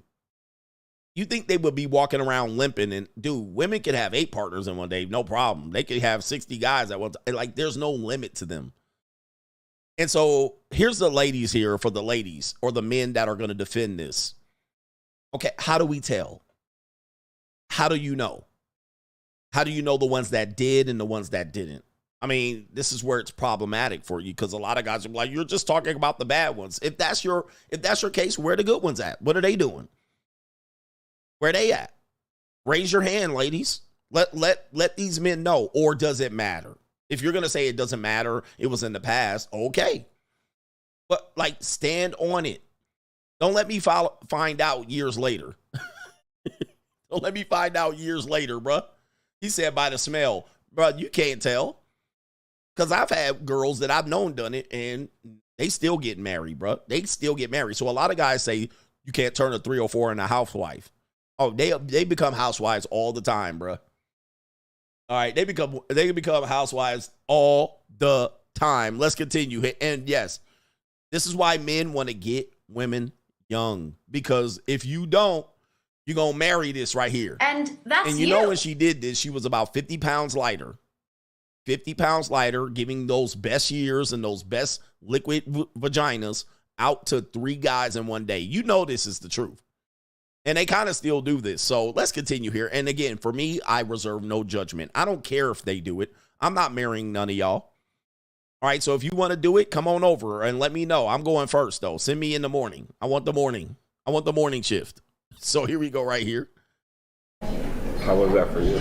Well, it was a great day. I'm sure I was in a really good mood.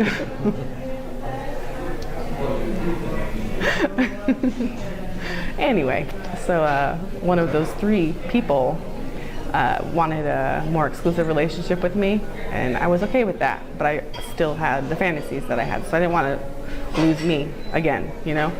And he mentioned his experience with his ex-wife, that they had went swinging before, and he would share with me, and I think that sounded like a good idea, so I was open to it. He started signing up to different dating sites and swinger websites and stuff like that, and from there chatted with people and made appointments to meet with them just to say hi, get to know him. Let me stop right here. So this is another thing that I've discussed with you guys. Just because you see couples that look monogamous, you think they're monogamous, you can't ensure that. She's just describing one of the guys knew she was out there, knew he was in the position 1, 2, or 3, and he says, hey, I want to be with you. But you're saying these girls don't turn holes into housewives. She did. It was like, I don't care about all that. Matter of fact, we can be open. Matter of fact, we can cook, swing, whatever it is. Dude, there's dudes that fall in line. But you see him at Target. You see him at the Dodger game, and you think, I could get me a girl, and she can love me and get monogamous. Well, dude, the dude just basically picked her off and say, hey, I'm open. Let's do this. And you're going to see, I don't want to spoil it, but yeah. I don't want to spoil it. So you do get guys that be like, okay, they'll marry their sugar baby. They'll marry a girl that open and she lets him sleep with women. It's never, ever what you think it is. You just don't know. You just don't know. All right, so let's continue here. And then he found a place out in Fontana. Is it Fontana? No, it's not Fontana. It's Norco. We went to a place up in Norco. It was a backyard pool party, and at that place they have different themed rooms that you could go to, and some of them you could close and make private, some of them are group rooms, some are outside, little like shed conversions that he'd made, but they were really cute. And then there was a big pool. Now, remember when I said this, a lot of young women, they get invited to these parties early. In fact, they don't have to bring anybody to the party. They get invited to the parties. Come on. There'll be drinks. There'll be fun. There'll be coca. I can't say cocaine on YouTube. There'll be coca. All right. There'll be drinks. You don't have to buy nothing. Just come. Bring the titties. All right. Bring them great googly mooglies. Come on through. All right. And we'll have rubbers. And remember, she said she couldn't remember. And this is why. She couldn't remember because there was drinks and coca and fun and all night and Molly. Remember, she said she couldn't remember. Trying. All right. And then she even tried to get the other guy. Did I? And I can't remember. And so from the pool, everyone mostly played there. And we had like lube with glow sticks in it. So you always find it in the pool, which is a great idea, by the way. Lube with glow sticks.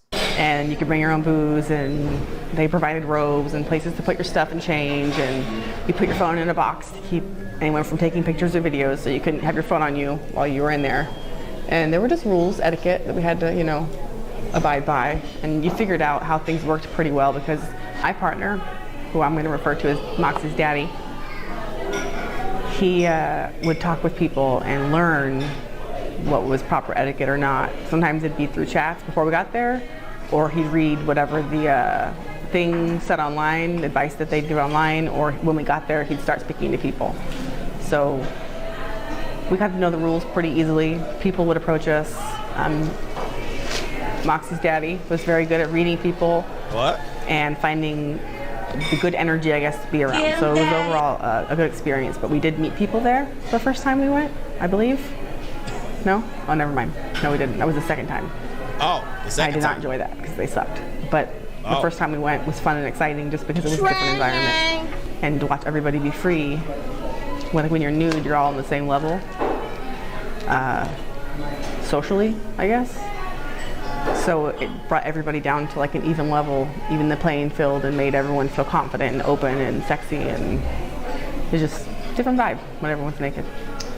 So a question I'm going to get asked is, are you going to come back to OnlyFans? What? Okay, wow. She said, are you going to come back to OnlyFans? All right, I don't know if she had an OnlyFans, so I didn't know that. Let's continue. Oh, no. Not even just a little bit. No more OnlyFans. No more OnlyFans. All right, we got about 30 more seconds here. Here we go. Too much time, effort. That's considered hard work for me. And people are going to ask me, how do I get a hold of her? You don't. All right, somebody asked us, somebody saw in the chat, said, how do I get a hold of her? She said, you don't. All right, why can't we get a hold of her? Let's see why. Here we go. Because you're back swinging. Mm-hmm. And now that you're back swinging, you're swinging in California. That's all they need to know. Mm-hmm. And they would have to, who do you have to introduce this to? My husband. All right. All right, you can't hear the dialogue, and I'm kind of picking up some. So that says you're back to swinging. You were swinging. You went to OnlyFans. You're back to swinging. And how do we get a hold of her? And she said, you don't. Then they said, all right, I guess the question was, let me see what the question was. Who sets up all your swinging now? She says, my husband. My husband. Now, again, remember, you guys have these phrases that you think everybody's red pill and everybody's gonna, we're gonna no leftover women, no single moms, no 304's. We're gonna freeze them out. That's just red pill talking points. That's mostly blue pill rage talking. That's mostly blue pill rage. Sometimes men just need a warm bed. So let's see the husband. Let's see the husband. My husband, she says. And remember, she mentioned 3 guys that were part of the train, the pseudo train. Now she got a husband. Let's see who the husband is. You gonna move over here? You want me to move back over there? I'm over there, stay with you here. Okay. All right, here's the husband. Oh, tattoos. And what is his name? There he is, ladies and gentlemen. There is the husband. Yes. There it is, my ninjas. There it is. I thought it would be a black guy, honestly, but I thought it would be a ninja. I'm quite shocked, but it's not. It definitely works outside, or he rides a motorcycle or something going on. He definitely got shit face on him. He got the red face, but there's the husband. And so he said, and that's you. Yes, again, if you will. And that's you. So, in essence, we're trying to educate men. We're trying to educate guys of what's really going on out here versus what we hear on the internet. Because what we hear on the internet, we're a small audience. We're like the redheaded stepchild of YouTube. They just wish we would go away with this bullshit. And so that people can do what they want in privacy, cuck, simp, be a beta male, you know what I mean? Trans. They just wish we would go away. But at the end of it, nah. It's not happening. So we continue to talk about these things, but at the end of it, people are out here still doing things. And for the most part, I just don't believe that there's many women that you would consider not leftovers. Not out here. Not past the age of 25, certainly barely after the age of 22. There are some, but they start to be few and far between. With all of these standards and talking points you have out here, you would have to almost disqualify every woman. Everyone.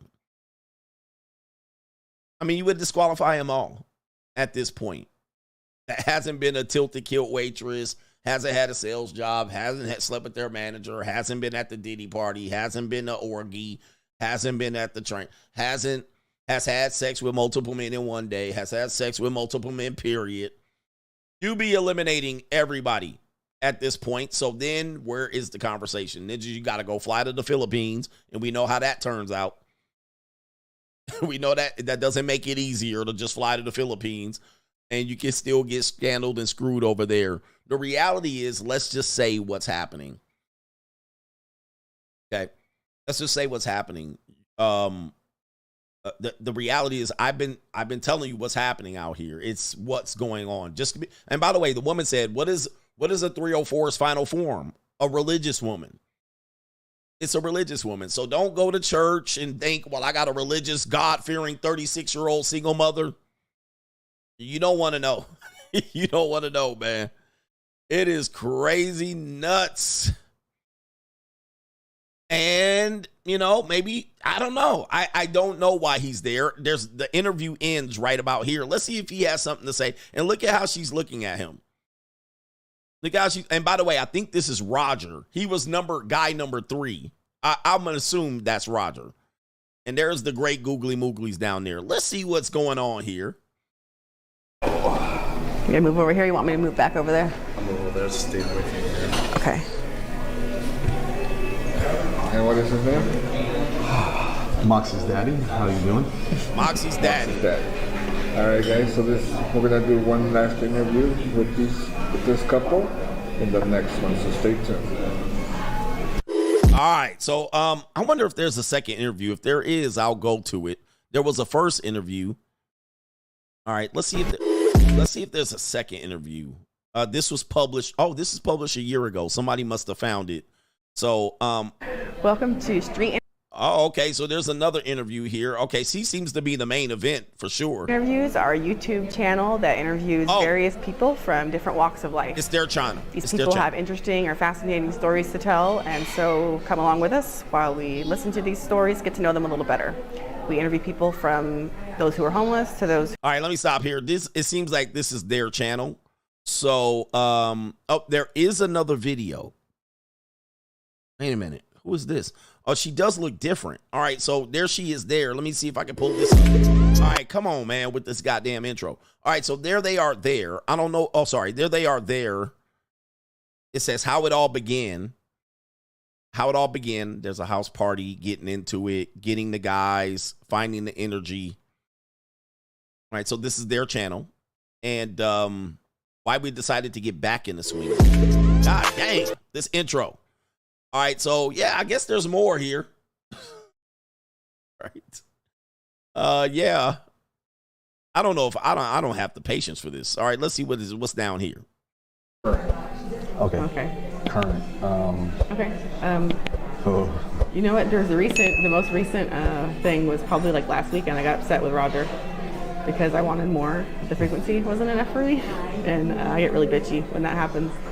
Because I'll say I want sex, and then I just expect you to hand it to me on a silver platter. But that's not always the case when you work hard.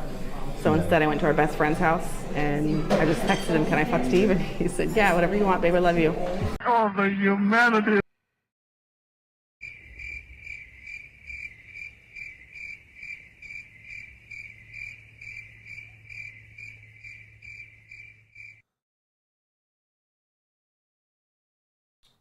The reason why I think, all right, it's the reason why I think you guys need a wake-up call, okay? You guys need a wake-up call at what's the reality. Now, again, it's what it is. It's what it is. I don't know how many people are doing it. I just don't know. You can't assume you see a couple and assume that they're vanilla.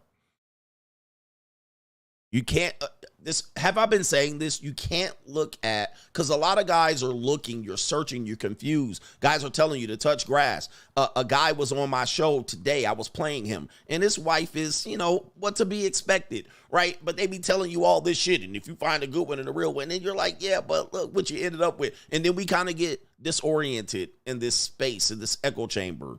And guys are telling you stories are happening, but then they don't show the receipts, and they're telling you all this, and dating coaches are joining sugar daddy sites. I mean, it's not what you think, and I want men to understand that this is a frustrating time to be a guy, to accept what's real, to figure out what's real or fake, what to put on certain women, and what certain women are doing this, what aren't. How do you distinguish? Because it's hard to distinguish who's doing what. Then when you ask them, they're somewhat vague about it. I would never do that. And then you hear something. So it's hard. What'll happen is men get disoriented. They get frustrated. And then they're like, I'm just 29 trying to get laid. And then you'll watch a guy say, never pay. And then you hear me go, what's the problem? You want some punani? Go get it. Okay. Go get massage. Let somebody touch on you. Let Ling Ling touch on you. I mean, that's where your frustration is. And then guys like, but I want respect and love with it too. And then it's like, yeah, but But I see men too have it, and I want what they have. And then this is them. He's older. She was older. She had already been doing and then he met her, and he was like, baby, I may not be able to fornicate with you. I may not be able to satisfy you, but just be my girl. Just be my girl. Just be my companion. Be my wife. We'll have a kid, but hey, if you want to get your back blown out and go to see Tony, whatever, honey, love you. And you're over here lonely at home. There's a lonely man epidemic. But we're also noticing that a lot of these guys, they don't care about body count. They don't care about her past. They don't care about single moms. They don't care about you can't turn a 304 into a housewife. They going in. They going in. They partners. They like, bro, fuck all that bullshit, that red pill shit. And so these guys will then come on you and clown you. All right, look at you incels and you red pill ninjas. You can't, I got me a girl. It's hard, man. And the only thing I do is try to give you guys this awakening. And it's hard. Then you be like, then you only talking about the bad girls. And then I bring up the good girls. Okay, this girl was a good girl. She don't look like a bad girl. She looks what she is. She looked like she been doing this since she was in high school, certainly. But is she a bad girl because she's into sex? No. It doesn't make her a bad girl, but it just does raise awareness how easy it is for her to get into this life. We give you the data and the numbers. You would just have to be a person to say, I'm just going to wait for the needle in the haystack. Or you'd have to be the person to say, hey, it is what it is.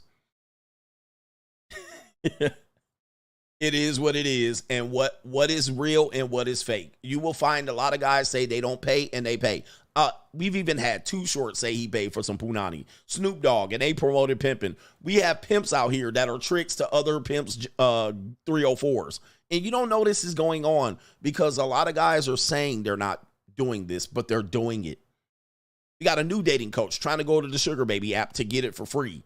And he going to lead a whole bunch of guys go just trick because they going to find out it's easier. And then y'all going to be mad. And then a lot of these guys going to be over here trying to run game on girls and piss them off. It's hard to tell. It's hard to tell. And I want guys to, I'm just trying to help guys put things in perspective and reality and I wrote a book. I wrote a small book about this. If you're out here trying to find a girl that wants monogamy and love, what you're going to have to do is you're going to have to go and investigate. You can't go for more. You can't go for this, not me, coach, and where the women say, not me, I'm not that type of girl. And you can't just go for that anymore. It is getting harder and harder to tell. They're all kind of dressing the same. They're all saying the same shit. And the good ones want to be bad, and the bad ones want to be good. Like, you don't know. Never judge what people are doing on the outside world and say you're missing out. That FOMO. Damn, I want that type of love that I see at Target, at the fucking baseball game, at the restaurant. You don't know what they're got going on. Is it relatively clear? You have no clue. None. So you really would have to just say, I just don't trust women at all, which is very, very, that's a fine assessment. I don't trust them. Even if she says, but I love you. Can't trust them, bro. It is what it is. You're just going to have to show me. You're going to have to, I would tell women this, if that's what you want to do, you're going to have to work very hard to earn my trust. You can't shame me out of this. I'm a damaged, hurt individual, or I don't trust women. My mama told me never to trust one. So what you're going to find, sadly enough, is that some women are not going to want to do that. They're not going to want to do that. Now, what do you have? They're going to say, nah, you trust me or nothing else. Why are you on me? Are you insecure? You're controlling. You always want me to tell you where I'm going. You never believe me. I don't believe you. Tell me where you're going.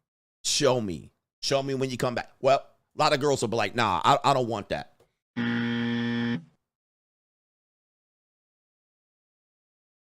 The reason I don't want that is because they know if they get you to earn your trust and you get blind, that's when they hit you with the okie doke. Right when you're in that, my girl will never, and then you get clobbered. Women are smart. They're not going to, look, I'm going to tell you this. What men do that are untrustworthy men, which is most of us, I admit it, we will get with a girl and you be cheating on her next Friday. Right? Next Friday, you be out here trying to sneak around on that girl. And this is why I don't like, guys that promote cheating as some sort of promote finessing girls and promote running game. I don't like it. I don't like it from the men when they do it. I don't like it from the women that do it. I don't promote it as big ups. Now, if you're going to creep on the down low, like not on the down low, but just creep and do your shit all by your lonely in silence and violence. Do what you got to do.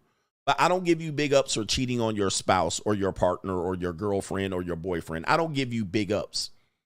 Do what you got to do and get it done and get back safe. But men, one weekend, you already trying to cheat.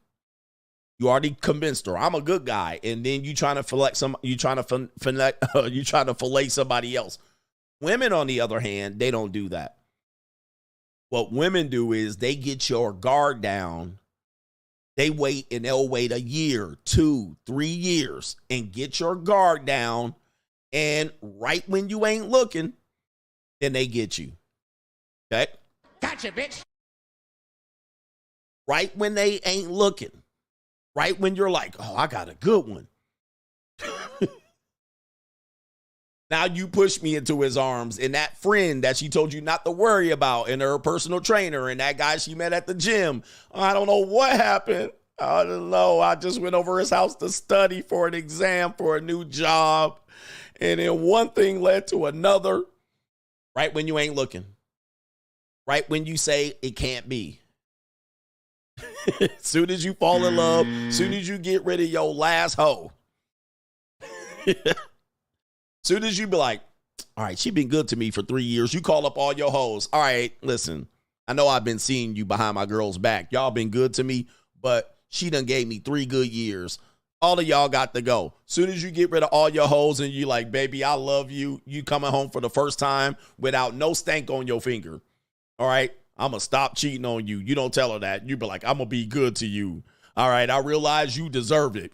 Kiss her on the forehead. She like, good, got you, got this ninja. Gotcha, bitch. And then she be out in the parking lot at the gym.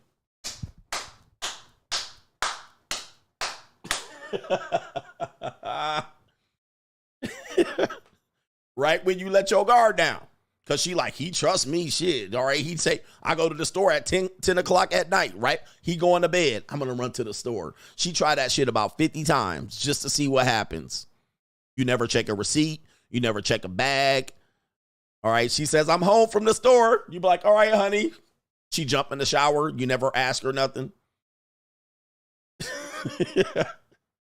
3 years in, she like, this ninja, man, I done did it 50 times. I done went to the store and back. He trusts me. You done got rid of your last hoe. All right, and she clapping cheeks. They're smarter that way. They want to get you engaged. They want to get you believing.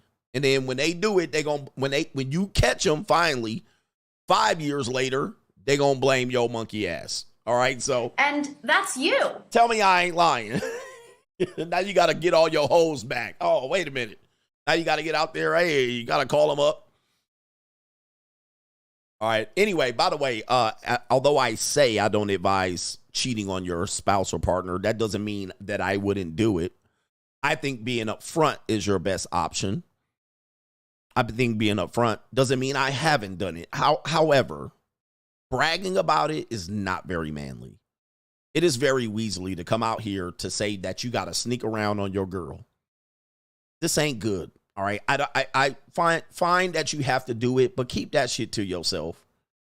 That's a private matter. Getting on the internet and bragging about you cheating on your girls or girls like this is actually very, very immature. But doing it is very understandable, though. So I'm not saying don't do it. I'm just saying bragging about it ain't it. Clapping the cheeks of a married woman and bragging about it, no go. Doing it is life risking, but sometimes you got to do what you got to do anyway. All right, anyway, man, bragging about it is mad corny. It's like, what? You talking about cheating on your girl? Like, this is whack. All right, keep that shit to yourself. Don't tell everybody that. Keep that shit on the low. All right, let me get to these super chats, bro. It's an evil world we live in, isn't it? It's an evil world we live in. All right, I do have moral standards. My morality is, you can measure my morality. I do have some morality. A little bit. Keep that shit to yourself, Ninja. All right, and don't let nobody else find out. Just stop talking about it. Just do it and keep it going. Shout out to our brother Jay, says Biden also made the jab mandatory when he said that he wasn't going to do it. That is absolutely facts, too. That's facts. I ain't going to do it, and then he did. Cali West Miami says Dr. Umar is wrong. I is Rastafarian and refers to oneself and his relationship with the Most High. He says it's more along the lines of CGA saying, see God Allah, because Rastas separate themselves from being boxed in with the majority of NPCs. So he got that I wrong.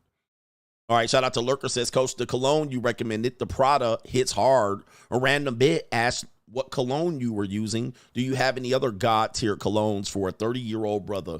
One of my favorites. All right, I can't tell y'all just this, but Prada is that Prada, the one that I suggested on my vlog, that is the one, bro. I actually need a new bottle. All right, that's the one. But number 2 is my Versace, I think it's Aqua. I'm now Kevin Samuels. Kevin Samuels, back when he didn't have his hair lined up, he was like spraying it in the air. He had them thick ass glasses.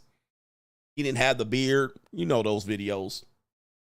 He was like, la la, Versace Eros. Yes, I said Aqua, Versace Eros, the green bottle, not the red. On point. You want to get to that JUCO level. The Versace Eros, the green. It's a greenish blue bottle. YSL too. YSL, Prada, Versace. You can get those, man. Those are layups. All right, every time I wear those, yeah. You can also get Old Spice. If you can find the Old Spice in the plastic bottle, get the Old Spice. Let me see if I can order some for the fans, for the guys here. Old Spice. My dad used to rock the Old Spice right here. This shit right here. Yeah, get that shit right there. Yeah, get that right there, bro. You be smelling like your old grandpappy right there. Get that one. All right, anyway. The YSL is legit, but that Prada. Let me show you what Prada.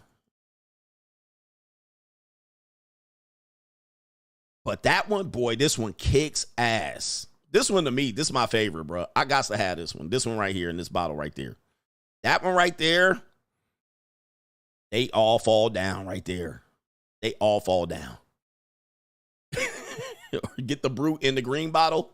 Get that Brute in the green bottle too. Yeah, but let me see if I can say the green bottle Brute. See if I can get that green bottle. Yeah, get this shit right here. It's the one right here. Hey, everybody get this one.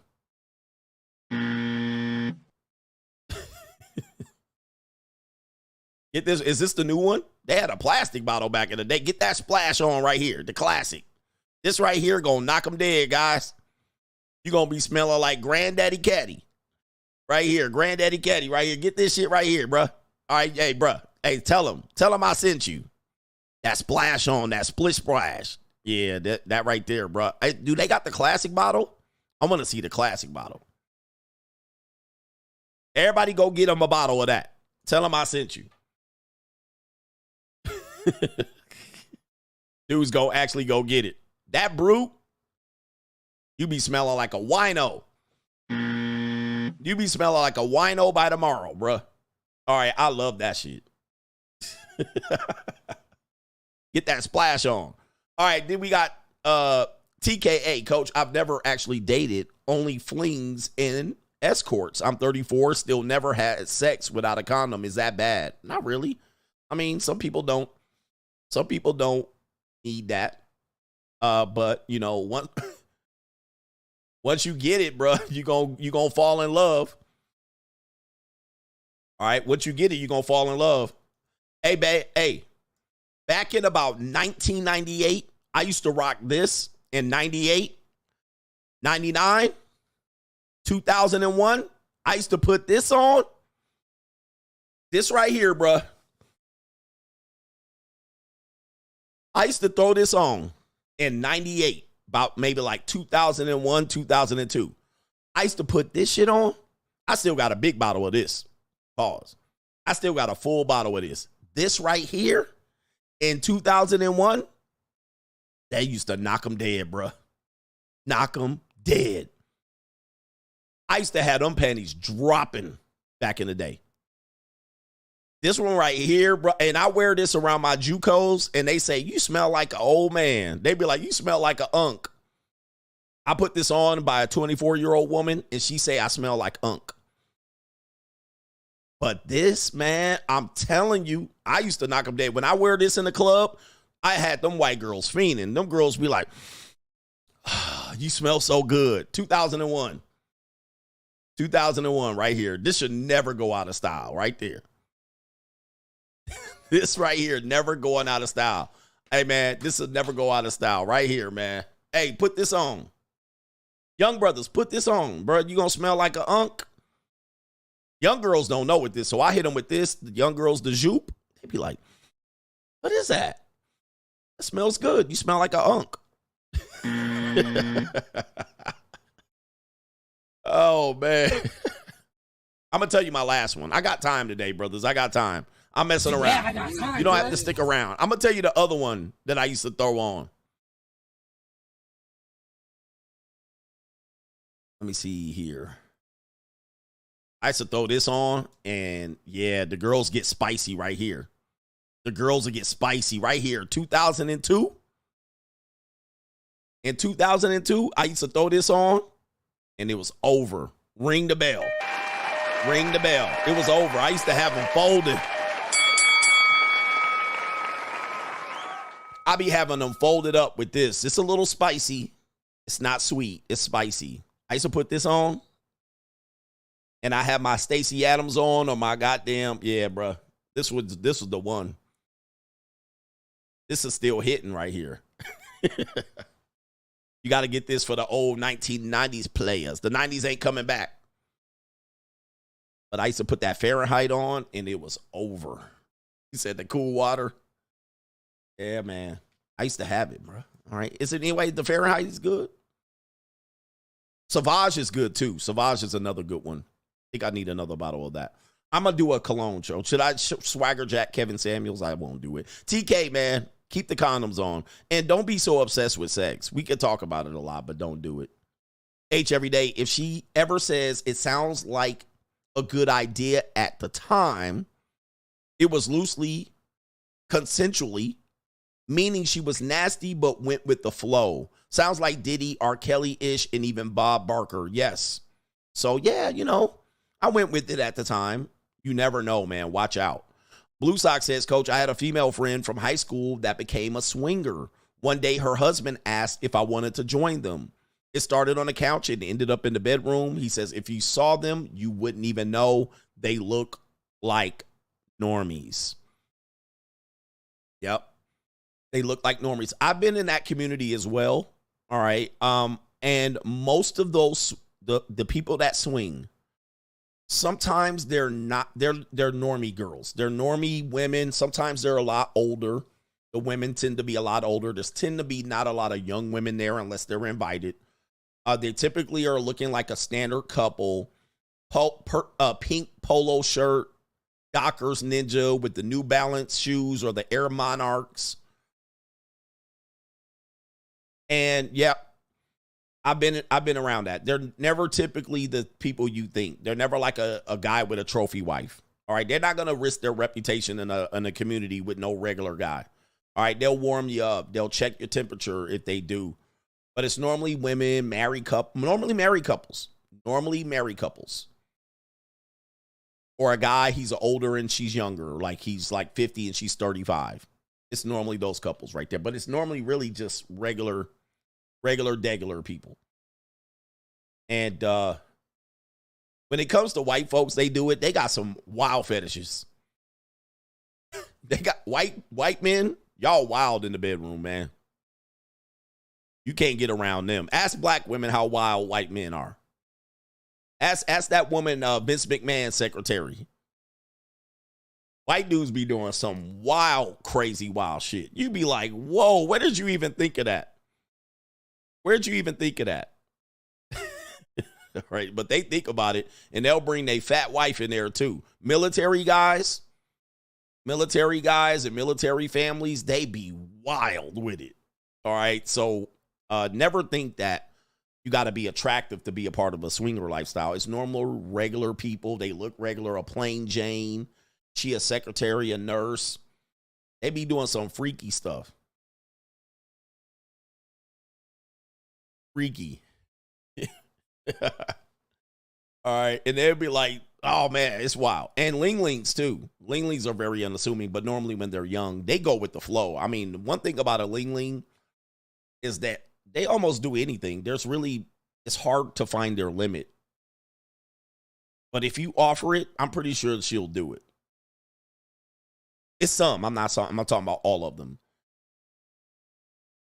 But like linglings will be like, they're kind of like they have a reputation. Now, don't get no condescending Californian UCLA going lingling. Don't try that on them. Don't try it on them.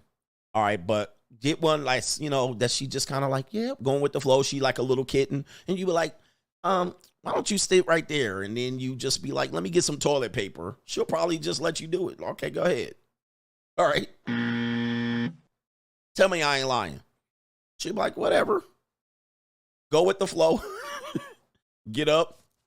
Make some wonton soup. Y'all be at Korean barbecue and dim sum that night. I'm like, all right, I'm going with the flow. Meow. Come on. What else are we doing tonight? Be like, stand right here. Hold on for a second. I gotta leave. I gotta get off YouTube. This show is going way off the rails. Way. You be like, get up there. Let me tie you up. Here, put this in your mouth. This apple right there. Just sit right there. Hold up. Let me see this. They kind of go with the flow. They're not really, right? They're not really just like, they're kind of just, they kind of just been fetished out. So they kind of go with the flow. Black women, you got to coach into stuff. Unless you're a pookie, they're not going to do anything. All right. With black women, you got to, like, if you're not pookie or like Duke Dennis or Future, and you got to be like, all right, Snookum, all right, Toots. And black women tend to be, especially older black women. Older black women ain't going for that shit. If you ain't pookie and they ain't warmed up to it, they ain't going for none of that. You got to coach them and get them to convince them. And they be like, now you want to do what? Nah. All right, if you pookie, they going for it. If you pookie, because pookie don't even ask. He just flip her into it. Pookie don't even ask. Pookie just be like, bitch, get over here. Kick her in the butt. And be like, pull that here, right here. Come here. Pookie just do it. And she'd be like, okay. Right here. But if you're a regular dude and you be like, perhaps you come into bed with the cream and the strawberries, I thought we spiced things up. You putting the cream on her areola. He's like, oh my God, is this sexy? Is this fun? She's like, yeah, it's fun. But B-dubs don't want to do nothing nasty. They're like, you want to what? They do that. They do that. Yeah, that's kind of what they do. White girls up for almost everything. Almost everything. They good with it. And if they not, if they got, if they did a lot, if they did some 2C that earlier that day, or they smoked some weed, or they had a couple of drinks, then they almost on like Donkey Kong. They almost got to be drunk or high. And they could be like, I don't really remember. Remember that one woman? She's like, I don't remember. She said it right here. Oh, did you have 3 guys? I think. I don't remember. She don't remember. Why? I was high. I had some 2C, hit some Molly. They don't know. They'll just want to forget it. They'll do it and forget it. I think I had fun. I think. It's white women. All right, Latina women too, man. Latina women will do it, but they just hold it against you. Now, if I do this, they want something for it. You know what I mean? I'll do it, but you can never cheat on me and never look at another girl. They'll start being overprotective. They'll do it. They'll be like, oh, I guess. All right, I guess I'll do it. All right, but if I do this, you can never leave me. They'll start negotiating. Right, what do we got here? We got James Davis says, just simply thank you, coach, for the edutainment. Shout out to you. By the way, I said I was going to stream less, and here I am. All right, Damien says, thank you for answering my question earlier today. You rock. Shout out to you. Thank you, sir. We go right here.